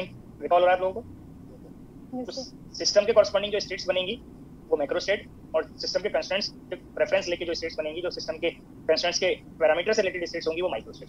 तो जब आप सिस्टम को डिस्ट्रीब्यूट करते हैं, रेफरेंस लेते हैं कि कौन सा पार्टिकल किस स्टेट में है, एक्सचेंज करके, तो वहाँ पे आपने पार्टिकल के पैरामीटर्स को रेफरेंस लिया है। जैसे भी मैंने वेव फंक्शन बताया था कि आपने ये हिंट किया कि particle A particle first state में है, तो ये पार्टिकल के कोऑर्डिनेट्स आ रहे हैं, पार्टिकल के पैरामीटर्स आ रहे हैं, तो इनको रेफरेंस लेके जितनी स्टेट्स बनेगी वो माइक्रोस्टेट्स। क्लियर हो गया?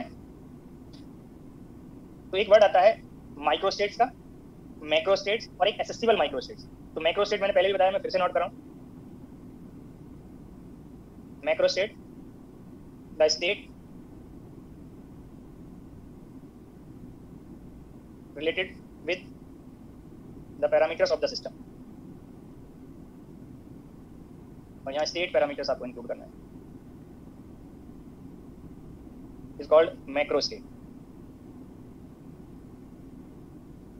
माइक्रो स्टेट, जिसको माइक्रोस्कोपिक स्टेट वर्ड भी पहले हिंट किया होगा। The state related with parameters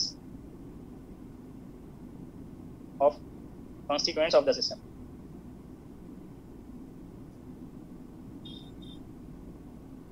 Is called microstate.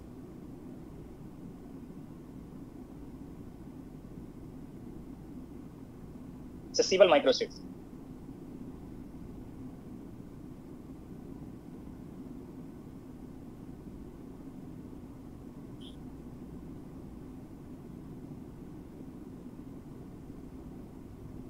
The microstates that are allowed, which are allowed, जो भी appropriate word आपको यूज करना हो, under some restriction, कोई रेस्ट्रिक्शन वहाँ पे अप्लाई करें सिस्टम पे, इस सिस्टम का एनर्जी इतना है, या 10 पार्टिकल्स में से 2 पार्टिकल फर्स्ट लेवल में ही डिस्ट्रीब्यूट करने हैं, कोई भी रेस्ट्रिक्शन अप्लाई कर सकता है। The microstates which are allowed under some restriction, और समटाइम द माइक्रोस्टेट्स और a particular microstate is called are called accessible microstates. दोनों पार्ट हो सकते हैं, कोई एक्स्ट्रा कंडीशन इंपोज कर दिया, या एक माइक्रोस्टेट के कॉरस्पॉन्डिंग जो माइक्रोस्टेट है वहाँ पे भी रेस्ट्रिक्शन अप्लाई हो रहा है, are called accessible microstates. एक आप पोस्टुलेट पढ़े होंगे, फंडामेंटल पोस्टुलेट्स इन स्टैटिस्टिकल मैकेनिक्स।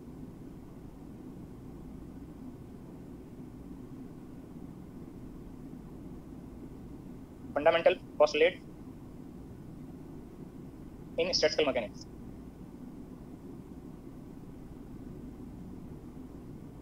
इसी का हो सकता है आपने नेम यूज किया हो, इक्वल प्रायरी प्रोबेबिलिटी पोस्टुलेट और postulate of equal priori probability.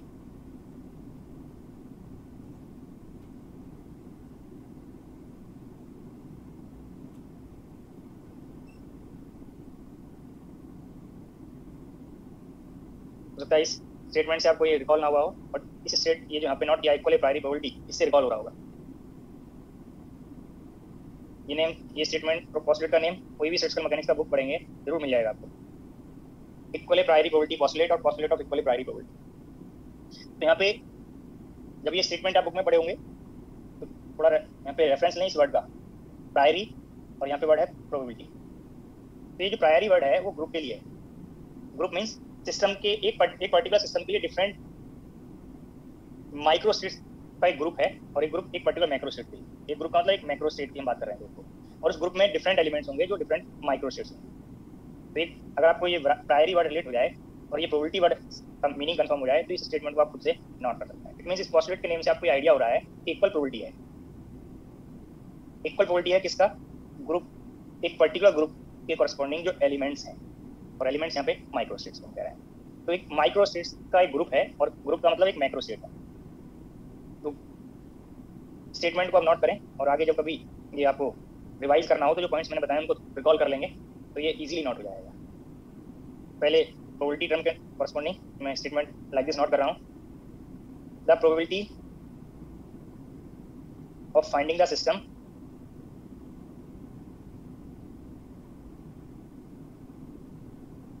in each microstate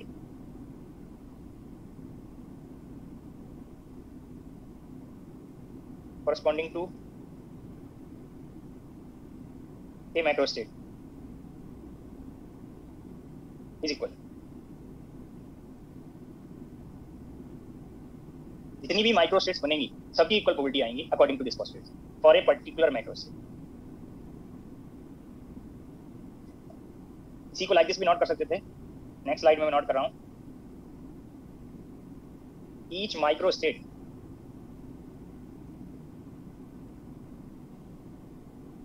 of A macrostate is equally probable.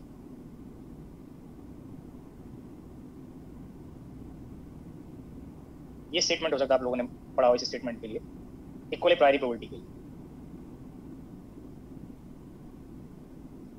Equally probable probability equal है, ऑल माइक्रोस्टेट्स के कॉरस्पॉन्डिंग जब प्रोबेबिलिटी निकालेंगे तो प्रोबेबिलिटी इक्वल आएंगी और एक पर्टिकुलर माइक्रोस्टेट। अगर माइक्रोस्टेट चेंज कर देंगे तब प्रोबेबिलिटी चेंज हो जाएगी। तो ये फंडामेंटल पोस्टुलेट्स फंडामेंटल पोस्टुलेट इन स्टैटिस्टिकल मैकेनिक्स या इक्विलिब्रिटी पोस्टुलेट वर्ड आप यूज कर सकते हैं। तो माइक्रो स्टेट मैंने डिस्क्रीट पार्ट के लिए अभी आपको सम एक्सप्रेशंस सजेस्ट किए हैं, प्रॉब्लम में इनका एप्लीकेशन करेंगे। कंटिन्यूस पार्ट के लिए आपको कैसे फाइंड करना है वो भी आपको हिंट हो गया। अगर आपको किसी पर्टिकुलर सिस्टम के लिए अगर माइक्रो स्टेट्स आपको पता चल रही हैं तो सिस्टम का एंट्रोपी का आप आइडिया ले सकते हैं। एक आप लोग बोल्ट्जमैन एंट्रोपी रिलेशन पढ़ते होंगे, S = K ln ओमेगा। ये एक्सप्रेशन पॉपुलर एक्सप्रेशन है, सभी जब कोई बुक पढ़ते हैं तो स्टैटिस्टिकल मैकेनिक्स का जरूर आपको ये एक्सप्रेशन डिफाइन किया होगा और इसका एप्लीकेशन भी किए होंगे आप लोगों ने। बोल्ट्जमैन एंट्रोपी रिलेशन, ये रिलेशन पढ़ते हैं, relation between entropy and omega, S and omega. ये रिकॉल हो रहा होगा सभी को, Boltzmann entropy relation. Yes sir. What is omega? बोलिए। S तो एंट्रोपी है, थर्मोडायनामिक प्रोबेबिलिटी। S तो आप लोग सभी को कंफर्म होना चाहिए, एंट्रोपी ऑफ द सिस्टम।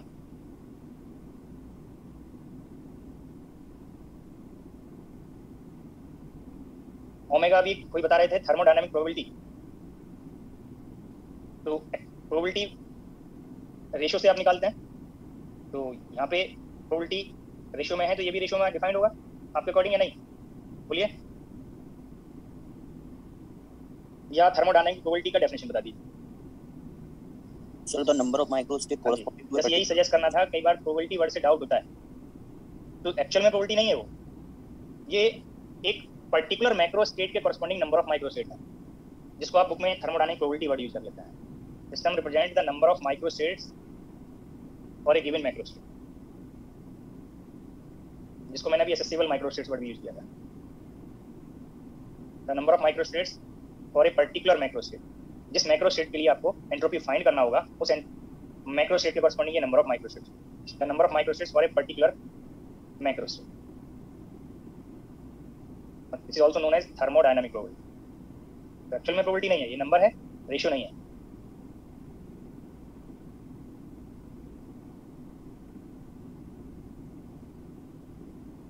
तो बोल्ट्जमैन एंट्रोपी रिलेशन में ये अप्रोच को अगर आप चेक करें ओमेगा को, तो ये माइक्रोस्कोपिक अप्रोच है, क्योंकि ये नंबर तब बनता है जब आप कंस्ट्रेंट्स को रेफरेंस लेके डिफरेंट पॉसिबिलिटीज चेक करते हैं, और जो S है वो मैक्रोस्कोपिक पैरामीटर है। इसका आप किसी इंडिविजुअल मॉलिक्यूल का एंट्रोपी नहीं चेक कर सकते, आप इंडिविजुअल कंस्ट्रेंट्स का एंट्रोपी नहीं चेक कर सकते, आप सिस्टम का एंट्रोपी कैलकुलेट कर सकते हैं। तो this Boltzmann entropy relation shows the relation between macroscopic and microscopic parameter.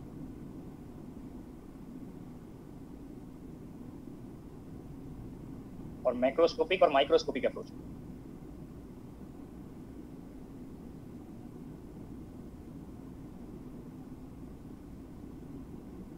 It means this expression shows the relation between thermodynamics and statistical mechanics. Microscopic approach जो स्टैटिस्टिकल मैकेनिक्स बताया था, macroscopic approach जो आपको thermodynamics बताया था। ये thermodynamic parameter आप find कर रहे हैं सिस्टम का with the help of microscopic approach in statistical mechanics. कैसे आप फाइंड करेंगे? आपको combined form of first and second law of thermodynamics पता है, TdS = du + dw du + TdV minus mu D, यानी टर्म बताया था आपको स्टैटिस्टिकल मैकेनिक्स के लिए, जब मास मैटर वेरी करेगा। अब अगर आपको एंट्रोपी पता है, सिस्टम का एंट्रोपी पता है इस अप्रोच से, तो आप यहाँ से T1/T फाइंड करेंगे। T फाइंड करने के लिए that is del S by del U eight constant N and V। P/T find करेंगे, सिमिलर रिजल्ट्स पहले भी बताए गए हैं आप लोगों को, del S by del V at constant N and U। And μ/T find करेंगे, that is minus del S by del N at constant U and T। System के थर्मोडायनामिकल रिजल्ट्स आप फाइंड कर सकते हैं with the help of microscopic approach, microscopic parameter, number of microstates. तो expression important है। क्यों important है? Because this relation shows the relation or represent the relation between macroscopic and microscopic approach or thermodynamics and statistical mechanics.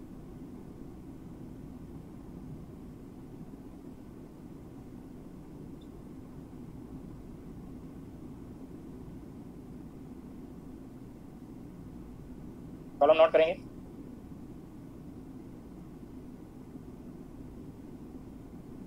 Four distinguishable coins, जो expressions मैंने बताए हैं, देखो जब मैं ये प्रॉब्लम में सजेस्ट करूं तो अलर्ट रहेंगे, जिससे जब एग्जाम के क्वेश्चंस आपको सॉल्व करने हो तब आपको ये डाउट क्रिएट ना हो, डाउट अराइज ना हो कि ये एक्सप्रेशन ही क्यों यूज कर रहा है। 4 distinguishable coins are tossed a large number of times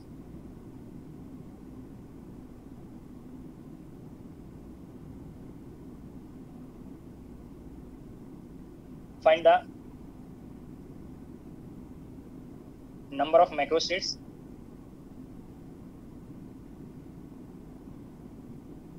number of microstates,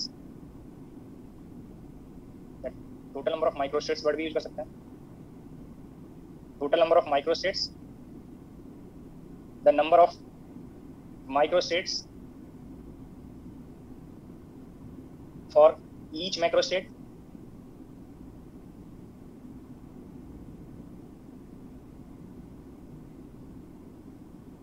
the probability of each macrostate. इसी में आप नेक्स्ट और नोट कर लें, what is most probable macrostate,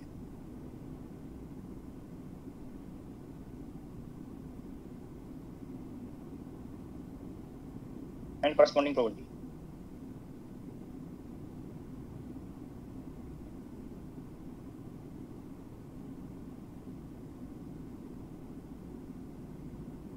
तो यहाँ पे स्टेटमेंट में सिस्टम के कंस्ट्रेंट्स का हिंट किया है, 4 डिस्टिंग्विशेबल पॉइंट्स, और यहाँ पे जो मैक्रोस्टेट को स्पेसिफाई करेंगे ये n1 और n2, ये नंबर बता के कि 4 जो यहाँ पे कॉइन्स हैं उनमें से कितने कॉइन्स, ये कॉमा से पहले मैंने लिखा n1 और कॉमा के बाद लिखा n2, तो आप ये पहले चेक करें, ईच कॉइन के लिए 2 स्टेट्स होंगी, एक हेड स्टेट और एक टेल स्टेट। सभी को क्लियर है? Yes sir. Each coin has 2 states, एक head state and tail state।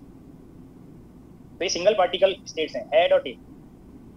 जब आप टॉस करेंगे तो किस कॉइन के लिए हेड आएगा, किस कॉइन के लिए टेल आएगा, तो उनमें से कुछ कॉइन के लिए ये स्टेट्स मैच कर सकते हैं, और ऑल 4 कॉइन्स के लिए या तो हेड मिलेगा या टेल मिलेगा, क्योंकि 2 ही स्टेट्स यहाँ पे अवेलेबल हैं।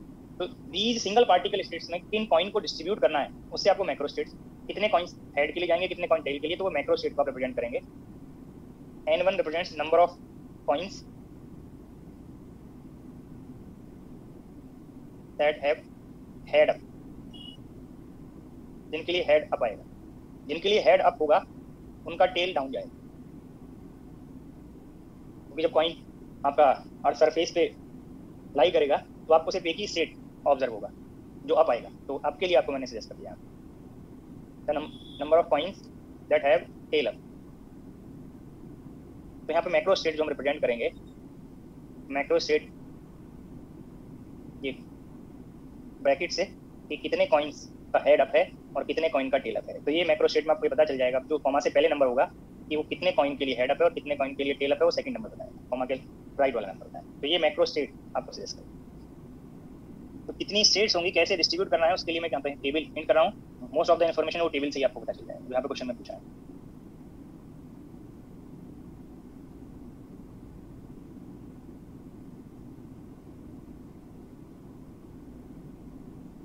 ये मैंने हेड स्टेट नोट कर दिया यहाँ पे, हेड से कितने कॉइन के लिए हेड अप है और किन के लिए हेड अप है। टी से ये अनदर स्टेट मैंने सिंगल कॉइन का नोट कर दिया। अगर आप मैक्रो स्टेट पहले स्पेसिफाई कर ले रहे हैं, ये लास्ट स्लाइड में मैंने इस रिप्रेजेंटेशन का मीनिंग हिंट कर दिया। अब इनकी डिफरेंट वे में डिस्ट्रीब्यूशन से आपको नंबर ऑफ माइक्रो स्टेट्स पता चल जाएंगे, कितनी माइक्रो स्टेट्स आएंगी, जिसको मैंने ओमेगा आई सजेस्ट किया था, number of micro state of a particular micro state. अगर आपको टोटल माइक्रो स्टेट का नंबर पता चल जाए, omega total number of micro state बताया था, बीज के रेशियो से आप प्रोबेबिलिटी फाइंड कर सकते हैं। ये नोटेशन भी पहले बताया है, defined as omega i by omega. इस एक्सप्रेशन में what represent omega and omega i, ये फिर से मैं डिफाइन नहीं कर रहा हूँ, पहले हिंट कर चुका हूँ। इस एक्सप्रेशन को रेफरेंस लेंगे तो ये पार्ट आपको यहाँ पे बताया है। टेबल कब ईच कॉलम क्या रिप्रेजेंट करेगा वो मैंने आपको यहाँ पे हिंट कर दिया। क्वेश्चन में एक्स्ट्रा कोई रेस्ट्रिक्शन इंपोज नहीं किया हुआ है, डिस्टिंग्विशेबल कॉइन वर्ड यूज किया है। और जब आप डिस्टिंग्विशेबल पार्टिकल्स के लिए सिंगल पार्टिकल स्टेट में डिस्ट्रीब्यूशन लेंगे तो जितने पार्टिकल्स हैं उन ऑल पार्टिकल्स को डिफरेंट नोटेशन से रिप्रेजेंट करें। यहाँ पे तो जैसा भी नंबर रिप्रेजेंट करना है, 4 कॉइन्स हैं, 4 कॉइन्स को जब आप टॉस करेंगे तो पॉसिबिलिटी हो सकती है कि ऑल 4 कॉइन्स का हेड आपको अप हो जाए। हम क्या क्या पॉसिबिलिटीज हैं वो थिंक करके चल रहे हैं। तो ये मैंने नोट कर दिया 4 और 0, ये एक मैक्रो स्टेट बन गई। इस मैक्रो स्टेट में जब 2 स्टेट सिस्टम है, ईच कॉइन के लिए 2 स्टेट अवेलेबल हैं, तो आपको यहाँ पे कंफर्म हो गया कि 4 कॉइन्स फर्स्ट स्टेट में जाएंगे और 0 कॉइन सेकंड स्टेट में, और फर्स्ट स्टेट क्या है यहाँ पे, हेड स्टेट है, और सेकंड स्टेट क्या है यहाँ पे, टेल स्टेट। तो ये 4 0 से आपको पता चल गया। आप 4 क्यों ले रहे हैं, क्योंकि यहाँ पे 4 डिस्टिंग्विशेबल पार्टिकल्स का कंसेप्ट है। तो ये 4 0 सभी को पता चल जाना चाहिए कि 4 कॉइन्स के लिए हेड अप मिलेगा और टेल किसी का भी अप नहीं आएगा। ये पॉइंट सभी को क्लियर हो गया? Yes, sir. और मैंने हिंट किया कि जैसे डिस्टिंग्विशेबल वर्ड होगा डायरेक्ट और इनडायरेक्ट, आपको पार्टिकल्स को डिफरेंट नोटेशन से रिप्रेजेंट करना है। तो मैंने यहाँ पे इसको ए, बी, सी और डी, फर्स्ट कॉइन को ए से रिप्रेजेंट किया, सेकंड को बी से, थर्ड को सी से और फोर्थ को डी से। क्योंकि यहाँ पे वर्ड डिस्टिंग्विशेबल आ रहा है, आपको ऐसे नोटेशंस लेने हैं जिससे डिस्टिंग्विश कर पाएं कि किस कॉइन को आप यहाँ पे इंक्लूड कर रहे हैं, किस कॉइन का हेड अप है, किसका टेल अप है। ऑल 4 कॉइन्स का हेड अप है तो ये नंबर 0 जाएगा। यहाँ पे कोई इस स्टेट में कोई कॉइन नहीं जाएगा। ऐसी सिर्फ एक ही पॉसिबिलिटी बनेगी। टोटल माइक्रो स्टेट हम लास्ट में these नंबर को ऐड करके, ये कॉलम को ऐड करके हम ओमेगा लास्ट में निकालेंगे, वो यहाँ पे नोट करेंगे। पॉसिबिलिटी ये भी हो सकती थी जब आप 4 कॉइन को टॉस कर रहे हैं तो 4 में से 3 कॉइन का हेड अप आए, तब श्योरली 1 कॉइन का टेल अप होगा। बट जिस कॉइन का हेड अप आया है उसका टेल अप नहीं होगा, किसी अनदर का होगा। क्यों? क्योंकि आपको ये मैंने हिंट किया कि हेड और टेल दोनों म्यूचुअली एक्सक्लूसिव, एक पर्टिकुलर कॉइन के लिए म्यूचुअली एक्सक्लूसिव स्टेट्स हैं। तो अगर फर्स्ट कॉइन का हेड अप आया तो सेम टॉस के लिए फर्स्ट कॉइन का टेल अप नहीं आएगा, रिमेनिंग कॉइन का हो सकता है किसी का। ये पॉइंट सभी को क्लियर होना चाहिए। तो 3 कॉइन, सपोज मैंने यहाँ पे थिंक किया ए, बी और सी, these 3 कॉइन का हेड अप है, तब श्योरली अब आपको यहाँ पे कंफर्म हो गया जब इनका हेड अप हो गया तो इनका तो टेल अप होगा नहीं, तो जो इसके अलावा कॉइन बचा है डी का टेल अप होगा। अब ऐसी पॉसिबिलिटीज, क्योंकि आपको कंफर्म नहीं है कि सिर्फ डी का ही टेल अप होगा, आपको यहाँ पे सिर्फ कंफर्म है कि 3 कॉइन्स का हेड अप है, तो कोई भी 3 कॉइन का हो सकता है। पॉसिबिलिटी है कि हो सकता है ए, बी और डी का हेड अप हो, तब सी का टेल अप होगा। पॉसिबिलिटी है कि यहाँ पे बी सी नहीं सॉरी ए सी डी का हेड अप हो, तब श्योरली बी का टेल अप होगा। पॉसिबिलिटी है कि बी सी और डी का हेड अप हो, तब बी का टेल अप होगा। ऐसी 4 जब आप इंडिविजुअल कॉइन को चेक कर रहे हैं, डिस्ट्रीब्यूशन को चेक कर रहे हैं, तो मैक्रो स्टेट तो ये है कि 3 कॉइन का हेड अप है, 1 कॉइन का टेल अप है। बट इस मैक्रो स्टेट से जब आप इंडिविजुअल पार्टिकल को रेफरेंस ले रहे हैं तो ऐसी 4 पॉसिबिलिटीज बनते हैं। ये नंबर काउंट किया तो 4 पॉसिबिलिटीज हैं, तो ये माइक्रो स्टेट का नंबर आ गया 4। नेक्स्ट पॉसिबिलिटी पे जाएंगे कि 2 कॉइन का हेड अप हो और 2 कॉइन का टेल अप। तो पॉसिबल आप थिंक कर रहे हैं कि ए बी का हेड अप है तो सी और डी का टेल अप होगा, ए और सी का हेड अप है तो बी और डी का टेल अप होगा, ए और डी का हेड अप है तो बी और सी का टेल अप होगा। ऐसे ही आप रिमेनिंग पॉसिबिलिटीज बी, यहाँ पे बी और सी का हेड अप हो सकता है तो ए डी का टेल अप हो जाएगा, बी और डी का हेड अप होगा तो ए सी का टेल अप हो जाएगा, सी और डी का हेड अप होगा तो ए बी का टेल अप हो जाएगा। तो जब 4 कॉइन में से 2 कॉइन का हेड अप होगा और 2 कॉइन का टेल अप होगा तो ऐसी 6 पॉसिबिलिटीज है। नेक्स्ट मैक्रो स्टेट क्या हो सकती है कि 4 में से कोई 1 कॉइन का हेड अप हो, देन 3 कॉइन का टेल अप होगा। यहाँ पे जो पॉसिबिलिटीज बनाई हैं उनके कॉलम्स को एक्सचेंज कर दीजिए।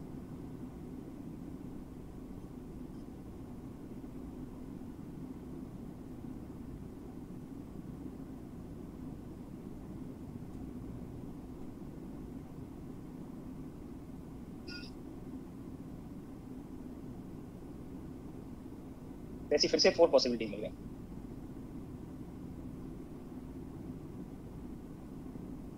ये लास्ट कॉलम मैं नेक्स्ट स्लाइड में लास्ट रो में नेक्स्ट स्लाइड में रिप्रेजेंट कर रहा हूँ। तो ये नोटेशंस आपको कंफर्म होने चाहिए कि कॉलम क्या रिप्रेजेंट है।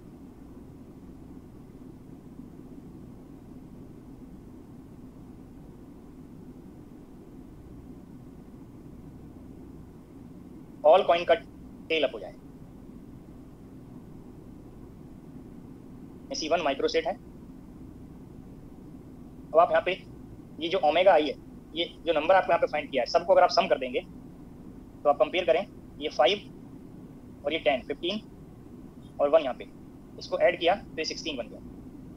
तो इस ये ओमेगा के लिए टोटल माइक्रो स्टेट्स आपको पता चल गई 16 है, सम करके मैंने बता दिया। अब आपको ये कंफर्म है कि एक डिस्टिंग्विशेबल पार्टिकल के लिए 2 स्टेट्स अवेलेबल हैं, तो 2 पावर n से भी आपको एक टोटल माइक्रो स्टेट्स दिखाई हुई। चेक करिए, 2 स्टेट सिस्टम के लिए अगर इंडिविजुअल पार्टिकल के लिए 2 स्टेट अवेलेबल हैं, अगर सिस्टम में n पार्टिकल्स हैं तो 2 पावर n से आप ये number of micro states find कर सकते हैं। जब आप MB स्टैटिस्टिक्स अप्लाई करते हैं, MB स्टैटिस्टिक्स में पार्टिकल को आप डिस्टिंग्विशेबल लेते हैं।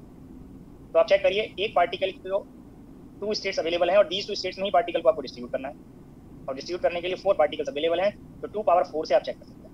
तो 2 पावर 4 से 16 बना, इस यहाँ से आपको जो हिंट किया, यहाँ से 2 पावर 4 बना 16, और जो आपने ओमेगा आई कॉलम में जो नंबर्स बनाए हैं उन सबको ऐड करेंगे तो 16 बनेगा। चाहे आप जैसे इसको चेक कर सकते हैं, 2 पावर 4 से चेक कर लें या उसको सम करके चेक कर लें, 16 है। अब लास्ट कॉलम आप नोट कर सकते हैं, ओमेगा आई एक पर्टिकुलर मैक्रोस्टेट से करस्पॉन्डिंग माइक्रोस्टेट है, और ये मैक्रोस्टेट मैंने यहाँ से सेपरेट कर दी। तो आप चेक करिए, ये यहाँ पे ओमेगा आई वैल्यू 1 है और ये टोटल वैल्यू 16 है, तो ये 1/16 बनेगा, ये 4/16 बनेगा, ये 6/16, 4/16, ये 1/16। The number of macrostate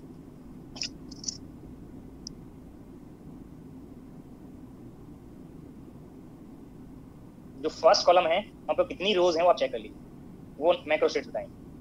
count कर लीजिए, 4 स्लाइड में है और 1 यहाँ पे। टोटल नंबर ऑफ मैक्रोस्टेट्स यहाँ पे 5 बन गए। मैक्रोस्टेट्स के लिए कोई फॉर्मूला नहीं है, वो कैसे क्वेश्चन में मैक्रोस्टेट को डिफाइन किया है उसके करस्पॉन्डिंग आप काउंटिंग कर सकते हैं। टोटल नंबर ऑफ माइक्रोस्टेट्स के लिए फॉर्मूलेज आपको बताए हुए हैं, वो मैंने रिलेट करा के आपको हिंट भी कर दिया। और ये टोटल नंबर ऑफ माइक्रोस्टेट्स अगर टेबल बना रहे हैं तो ओमेगा आई वाले कॉलम को ऐड करके भी फाइंड कर।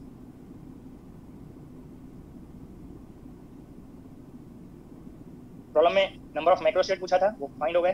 टोटल नंबर ऑफ माइक्रोस्टेट्स पूछा था, वो फाइंड हो गए। The number of microstates for each microstate, ये आपको टेबल में आपको नोट किया हुआ है। ये omega i sum represent number of microstates for each microstate, ये फर्स्ट माइक्रोस्टेट के लिए, ये सेकंड के लिए, ये थर्ड के लिए, ऐसे ही आप कंटिन्यू कर सकते हैं। तो ये omega I column number of microstates for each microstate बताएगा या एसेसिबल माइक्रोस्टेट बताएगा। टोटल नंबर ऑफ माइक्रोस्टेट अभी आपको हिंट कर दिया, ये टेबल में इंफॉर्मेशन है और वहाँ पे मेंशन किया हुआ है। Next statement, probability of each microstate. तो फर्स्ट माइक्रोस्टेट की प्रोबेबिलिटी 1/16, फिर 4/16, 6/16, 4/16 और लास्ट 1/16। तो ये पार्ट भी आपको लास्ट कॉलम से कंफर्म हो गया, प्रोबेबिलिटी ऑफ ईच माइक्रोस्टेट। अब नेक्स्ट पार्ट है, what is the most probable microstate. Most probable word more time quantum mechanics में आया है, थर्मोडायनेमिक्स में भी मोस्ट प्रोबेबल वर्ड मैंने हिंट किया, जिसके लिए प्रोबेबिलिटी मैक्सिमम हो। The microstate whose probability is maximum. तो आप यहाँ पे चेक करिए, जो लास्ट कॉलम है उसमें मैक्सिमम वैल्यू 6/16 बनेगा। ये सभी को क्लियर है? डिनोमिनेटर पार्ट सभी के लिए 16 है, तो जिसका न्यूमरेटर लार्जेस्ट होगा वही तो मैक्सिमम बनेगा। तो मोस्ट प्रोबेबल मैक्रोस्टेट आपको यहाँ पे कंफर्म हो गया। मोस्ट प्रोबेबल मैक्रोस्टेट जिसको आपने 2 से रिप्रेजेंट किया है, और इसके लिए probability of most probable macrostate that is 6/16। Problem में जो पार्ट पूछे थे वो कंप्लीट हो गए। एक पॉइंट मैं और सजेस्ट कर रहा हूँ, ये प्रोबेबिलिटी को अगर ये एक्सप्रेशन से फाइंड कर लें 2 पावर n से, तो 16 है, ये डायरेक्ट भी आप फाइंड करते जा सकते थे। चेक करिए, ये पार्ट भी आप फाइंड कर सकते हैं डायरेक्ट फॉर्मूले से। एक पार्ट आपको मैंने डिस्कस किया था कि डिस्टिंग्विशेबल पार्टिकल्स को अगर आप 2 ग्रुप में डिस्ट्रीब्यूट कर रहे हैं, तो एक ग्रुप के पार्टिकल्स अगर आप सेलेक्ट कर लें, आप चेक करिए ये टर्म को आपने यहाँ पे NCN1 नोट कर सकते हैं, इस पार्ट को लिख सकते हैं इसको NCN1। टोटल में से अगर पार्टिकल को 2 ग्रुप में डिस्ट्रीब्यूट करना है, तो कोई एक ग्रुप के पार्टिकल अगर आप सेलेक्ट कर देंगे तो सेकंड के ऑटोमेटिकली सेलेक्ट हो गए। तो ये नंबर ऑफ माइक्रोस्टेट तो है। तो जब 2 स्टेट सिस्टम होगा तो आप डिस्टिंग्विशेबल पार्टिकल्स के लिए आप ये एक्सप्रेशन यूज करके, NCR यूज करके ये डायरेक्ट फाइंड कर सकते हैं। आपको ये लाइक दिस पॉसिबिलिटीज चेक करने की जरूरत नहीं है। आप थोड़ी देर के लिए H और T वाले कॉलम को हाइड कर लीजिए, आप इस एक्सप्रेशन में प्लेस करते चले जाइए। फर्स्ट माइक्रोस्टेट के लिए आप चेक करिए, टोटल कॉइन में से आप एक ग्रुप के कॉइन सेलेक्ट कर रहे हैं जिनका हेड अप है, तो 4 के 4 का हेड अप है, तो 4C4 1 बनेगा, ये 1 हो गया। नेक्स्ट माइक्रोस्टेट के लिए 4 में से आप 3 पार्टिकल्स के लिए हेड अप आया, तो हेड वाले पार्टिकल्स आपने सेलेक्ट कर दिए, 4C3 की वैल्यू 4 आएगी। 4 कॉइन में से आपने हेड अप वाले पार्टिकल्स 2 कॉइन सेलेक्ट कर दिए, 4C2 की वैल्यू 6 आएगी। ये सभी को कॉम्बिनेशन की वैल्यू कैलकुलेट करने में कोई डिफिकल्टी नहीं होनी चाहिए कि कैसे 6 आया, इसको सिंप्लीफाई कर दीजिए, ये 6 आएगा। ये फिर से 4C1 करेंगे 4 आ जाएगा, ये 4C0 करेंगे ये 1 आ जाएगा। अब लास्ट कॉलम जो ओमेगा आई बाई ओमेगा है, ये एक्सप्रेशन अप्लाई कर दीजिए लास्ट कॉलम के लिए, डायरेक्ट आपको प्रोबेबिलिटी पता चल जाएगी। n वैल्यू 4 है, तो ये NCR बाई 2 पावर n में n वैल्यू प्लेस करते जाइए। मैक्रो स्टेट के कॉरस्पॉन्डिंग आर सेलेक्ट करते जाइए, ये आपको कंफर्म हो जाएगा 1/16। नेक्स्ट के लिए 4/16, 6/16। देखो टेबल में मोर क्वेश्चंस को रेफरेंस लेके मैंने इन्फॉर्मेशन नोट कराया है, इनमें से कोई एक पार्ट जब पूछा जाएगा तो जरूरी नहीं कि पूरा टेबल फॉर्म करके वहाँ टाइम वेस्ट करें। जो मैंने पॉइंट्स अभी सजेस्ट किए हैं कि कैसे आप एक इंडिविजुअल पार्ट पे जा सकते हैं। प्रॉब्लम में आपसे पूछा होता है कि 4 कॉइन को टॉस कर रहे हैं, तो आउट ऑफ 4 कॉइन्स 2 कॉइन के हेड अप आने की क्या प्रोबेबिलिटी होगी। तो ऐसा ना करें कि आप ये बाकी मैक्रो स्टेट को भी यहाँ पे प्रेजेंट करके और टाइम वेस्ट करें, तो आपको डायरेक्ट पता चल रहा है प्रोबेबिलिटी पार्ट के लिए 4 में से 2 कॉइन के हेड अप आने की प्रोबेबिलिटी आप इससे फाइंड कर सकते हैं। 4 में से 2 कॉइन के हेड अप आने की कितनी माइक्रो स्टेट्स होंगी वो आप डायरेक्ट फाइंड कर सकते हैं। तो जो इंडिविजुअल पार्ट पूछा होगा उसके लिए आप इसे फॉलो करना। तो इस प्रॉब्लम से मोर इन्फॉर्मेशन आपको मिल गई, और ये अभी मैंने यहाँ पे हिंट किया कि मोस्ट प्रोबेबल मैक्रो स्टेट तब होगा जब ये पार्टिकल 2 और 2 डिस्ट्रीब्यूट कर रहे हैं। इट मींस ईच ग्रुप में 2 पार्टिकल्स ले रहे हैं। 4 में से ईच ग्रुप के अगर 2 पार्टिकल्स लेंगे तो इक्वल डिस्ट्रीब्यूशन ले रहा है। तो ये पॉइंट को जनरलाइज कर सकते हैं। अगर 10 पार्टिकल्स हैं और 2 ग्रुप में डिस्ट्रीब्यूट कर रहे हैं तो मैक्रो स्टेट वो बनेगा जिसमें 5 पार्टिकल्स आएंगे, जिसमें इक्वल डिस्ट्रीब्यूशन हो रहा होगा। ये पॉइंट क्लियर हो गया सभी को? जब टोटल पार्टिकल्स को इक्वल नंबर में डिस्ट्रीब्यूट करेंगे डिफरेंट ग्रुप के लिए तभी मैक्रो स्टेट मैक्सिमम बनेगा, अदरवाइज तभी माइक्रो स्टेट का नंबर मैक्सिमम आएगा उस पर्टिकुलर मैक्रो स्टेट के लिए, वो मोस्ट प्रोबेबल मैक्रो स्टेट बनेगा। क्लियर हो गया? आगे कहीं रिक्वायर्ड होगा if particles are distributed equally in the groups then the macro state is called most probable macro states. The probability of that macro state will be maximum and that macro state is called most probable macro state. तो आगे कहीं required होगा तो इसी part को आप example ले सकते हैं कि जब आप पार्टिकल्स को टोटल पार्टिकल्स को इक्वल नंबर में डिस्ट्रीब्यूट करेंगे डिफरेंट ग्रुप्स में तब मोस्ट प्रोबेबल मैक्रो स्टेट बनेगा।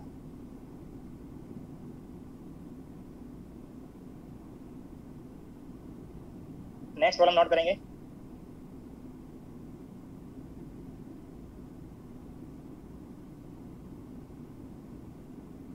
Two identical particles are distributed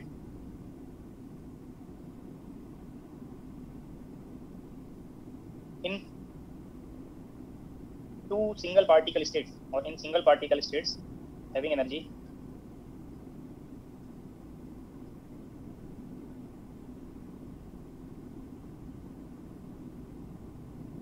zero and epsilon. तो जितनी एनर्जीज हैं उतनी नॉन डिजेनरेट स्टेट्स होंगी, तो ये उतनी ही स्टेट आपको कंफर्म होगी। एनर्जी से आपको हिंट मिला। Find the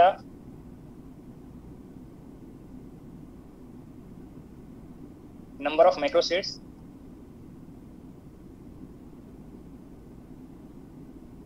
total number of micro states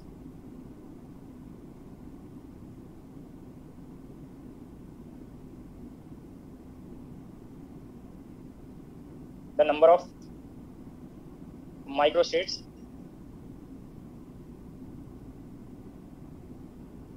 for each macrostate specified by a particular energy। Energy की जितनी वैल्यूज होंगी अब आपको उतनी ही मैक्रोस्टेट बन जाएंगे। एनर्जी से रिप्रेजेंट कर रहे हैं मैक्रोस्टेट, सिस्टम की एनर्जी। और ये वर्ड आगे लिखने की जरूरत भी नहीं है क्योंकि मैक्रो मींस सिस्टम के लिए, सिस्टम की कॉरस्पॉन्डिंग एनर्जी जितनी होगी। The probability of each macrostate, इस पर्टिकुलर प्रॉब्लम में भी मोर क्वेश्चंस आपके एक साथ कंप्लीट होंगे। The probability of each macrostate if these particles obey Maxwell-Boltzmann statistics और समटाइम वर्ड लिखा होगा क्लासिकल स्टैटिस्टिक्स।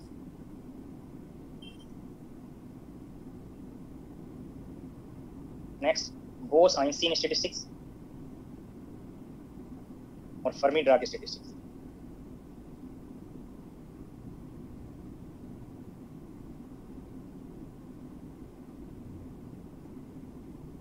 यहाँ पे आपको सिंगल पार्टिकल के लिए कितनी स्टेट अवेलेबल है, कुछ स्टेट्स अवेलेबल हैं, उनकी एनर्जीज आपको यहाँ पे दी हुई हैं। थोड़ा आपको मैं अभी यहाँ पे हिंट कर रहा हूँ। क्वांटम मैकेनिक्स में जब सिस्टम की एनर्जी फाइंड करना होता था तो आप ये एनर्जी स्टेट या एनर्जी लेवल लाइक दिस आप रिप्रेजेंट करते हैं, जिससे एनर्जी डिफरेंस आपको पता चल जाए। ये एनर्जी जीरो, ये एप्सिलॉन। डिफरेंट क्वेश्चंस में सॉल्व किया होगा, particle in box, harmonic oscillator, like this आप नॉट। अब यहाँ पे 2 पार्टिकल्स हैं और क्लासिकल पार्टिकल फर्स्ट पार्ट के लिए एमबी स्टैटिस्टिक्स तब एप्लीकेबल होगा जब पार्टिकल्स क्लासिकल पार्टिकल्स होंगे, आइडेंटिकल एंड डिस्टिंग्विशेबल पार्टिकल्स। तो डिस्टिंग्विश करने के लिए इन पार्टिकल्स को 2 डिफरेंट नोटेशन से रिप्रेजेंट करें, एक को ए से, एक को बी से। ये ए, ये बी, वहाँ पे लाइक दिस आप डिस्ट्रीब्यूट कर दें, ये ए, ये बी। तो आपकी चॉइस है, चाहे तो लाइक दिस नोट कर लें, आपको जस्ट नंबर काउंट करना, सिस्टम की एनर्जी क्या बनेगा वो काउंट करना। तो एक ईजी अप्रोच है, जितनी सिंगल पार्टिकल स्टेट्स हैं उतना ही आप यहाँ पे कॉलम पहले पार्टिकल को डिस्ट्रीब्यूट करने के लिए उतना नंबर पहले नोट करें। उन सिंगल पार्टिकल स्टेट की एनर्जी को भी नोट कर दें, 0 और एप्सिलॉन। अब यहाँ पे कितने पार्टिकल किस स्टेट में डिस्ट्रीब्यूट करेंगे उससे सिस्टम का क्या एनर्जी बनेगा, कितने पार्टिकल किस स्टेट में वो यहाँ पे नोट कर देंगे, कौन पार्टिकल 0 में कौन एप्सिलॉन में, वो नोटेशन से रिप्रेजेंट कर देंगे। यहाँ पे सिस्टम की एनर्जी बनेगा EI, ये भी यहाँ पे नोट कर देंगे इस नोटेशन में, EI the energy of the system और ith मैक्रो स्टेट, जो कि मैक्रो स्टेट एनर्जी से आप स्पेसिफाई कर रहे हैं। तो जितनी एनर्जी बनेगी उतनी ही मैक्रो स्टेट आपको बताएगी। अब जैसे ही आपको ये ith मैक्रो स्टेट का रेफरेंस लिया, ओमेगा आई ऑटोमेटिकली पता चला, system represent number of micro states for that macro state. और आपको यहाँ पे अगर टोटल माइक्रो स्टेट चाहे आप इस कॉलम, इस टेबल के कॉलम में इंक्लूड करें, वो तो एक पर्टिकुलर नंबर आना है, आप सेपरेट करके कैलकुलेट करके भी आप ये प्रोबेबिलिटी को फाइंड कर सकते हैं। Omega i by omega, omega total number of micro state आपको बताएगा। और ओमेगा तो आप सेपरेटली बीज स्टेटिस्टिक्स के कॉरस्पॉन्डिंग जो एक्सप्रेशंस बताएं उनसे डायरेक्ट भी कैलकुलेट कर सकते हैं, और इस कॉलम की वैल्यूज को ऐड करके आप फाइंड कर सकते हैं। तो टेबल में आपको ये लाइक दिस कॉलम्स कंसीडर करें। मैं फर्स्ट पार्ट के लिए सजेस्ट कर रहा हूँ, total number of micro state अगर आपको फाइंड करना है तो total number of micro state के लिए आप चेक करिए, 2 स्टेट्स हैं, बोथ की एनर्जी डिफरेंट है, तो नॉन डिजेनेट एनर्जी बनेगा। और नॉन डिजेनेट एनर्जी स्टेट्स के लिए आपको कितने पार्टिकल डिस्ट्रीब्यूट करना है ये फॉर्मुलेज बताएगा डिफरेंट स्टेट्स के बाद, ये आपको यहाँ पे अप्लाई करना है टोटल माइक्रो स्टेट्स कैलकुलेशन के लिए।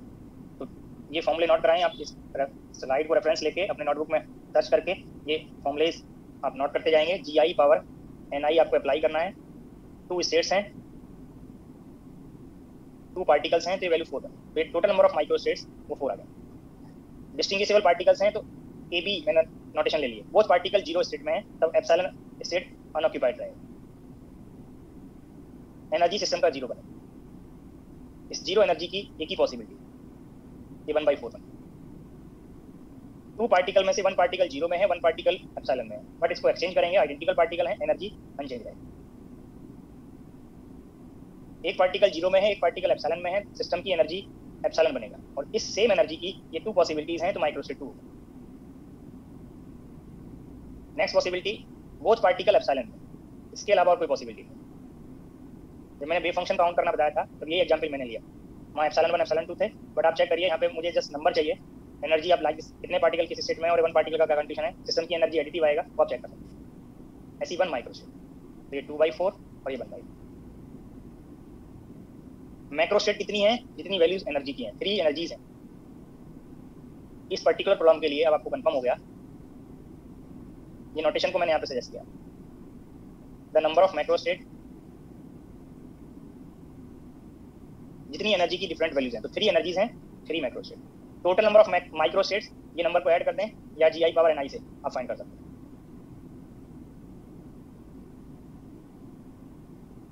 Total number of micro states GI power NI से, या जो ओमेगा आई कॉलम है उसके नंबर को ऐड करके आप फाइंड कर सकते हैं। तो यहाँ पे number of micro states, total number of micro states ये फाइंड हो गई। Number of micro states for each macro state, वो ओमेगा आई वाले कॉलम में आपको पता चलता है। 0 एनर्जी की मैक्रो स्टेट के लिए जो फर्स्ट मैक्रो स्टेट, अगर हम इसको नंबरिंग करते हैं, फर्स्ट मैक्रो स्टेट की 1 माइक्रो स्टेट है, सेकंड मैक्रो स्टेट की 2 माइक्रो स्टेट है, थर्ड मैक्रो स्टेट की 1 माइक्रो स्टेट। तो ये ओमेगा आई आपको number of micro state for each macro state बताएगा, एनर्जी के कॉरस्पॉन्डिंग आप मैक्रो स्टेट को स्पेसिफाई करें। Probability of each macro state आपको लास्ट कॉलम बताएगा। फर्स्ट मैक्रो स्टेट की प्रोबेबिलिटी 1/4, सेकंड की 2/4 और थर्ड की फिर से 1/4। इसको हम P0 लिख सकते हैं, इसको P एप्सिलॉन लिख सकते हैं। इस एनर्जी सिस्टम की किस एनर्जी की क्या प्रोबेबिलिटी है, इसको P2 एप्सिलॉन लिख सकते हैं।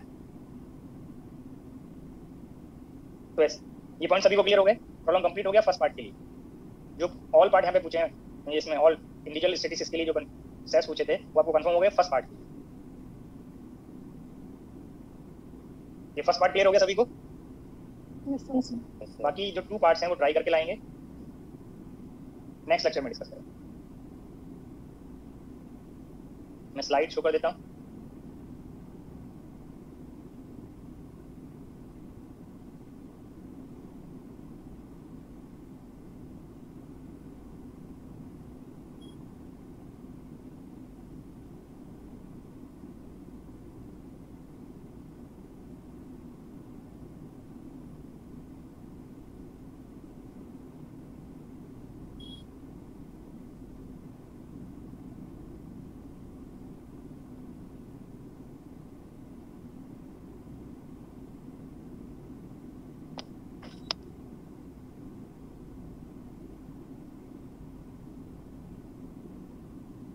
ये जो आज मैंने आपको एक्सप्रेशंस बताए हैं विद स्टेटमेंट से या क्वेश्चन से आपको स्टेटमेंट क्रिएट करने में हेल्प मिलेगी। ये एक्सप्रेशंस जाके एक बार पढ़ लें। नेक्स्ट लेक्चर में इनके एप्लीकेशंस होंगे। कई बार आपको एक्सप्रेशंस कहाँ पे यूज करना है, क्या एक्सप्रेशन यूज करना है, ये रिलेट नहीं हो पाता, प्रॉब्लम में आपको डाउट रहता है, तो पहले आप जाके पढ़ लेंगे, प्रॉब्लम के एप्लीकेशंस करेक्टली हो पाएंगे।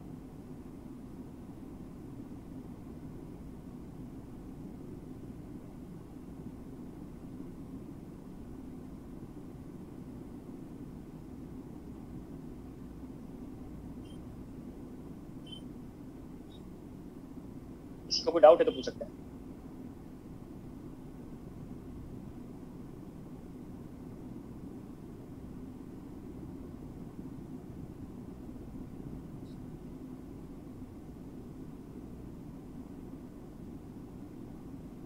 एग्जिट करता हूँ। लेक्चर 4 to 6 था ना?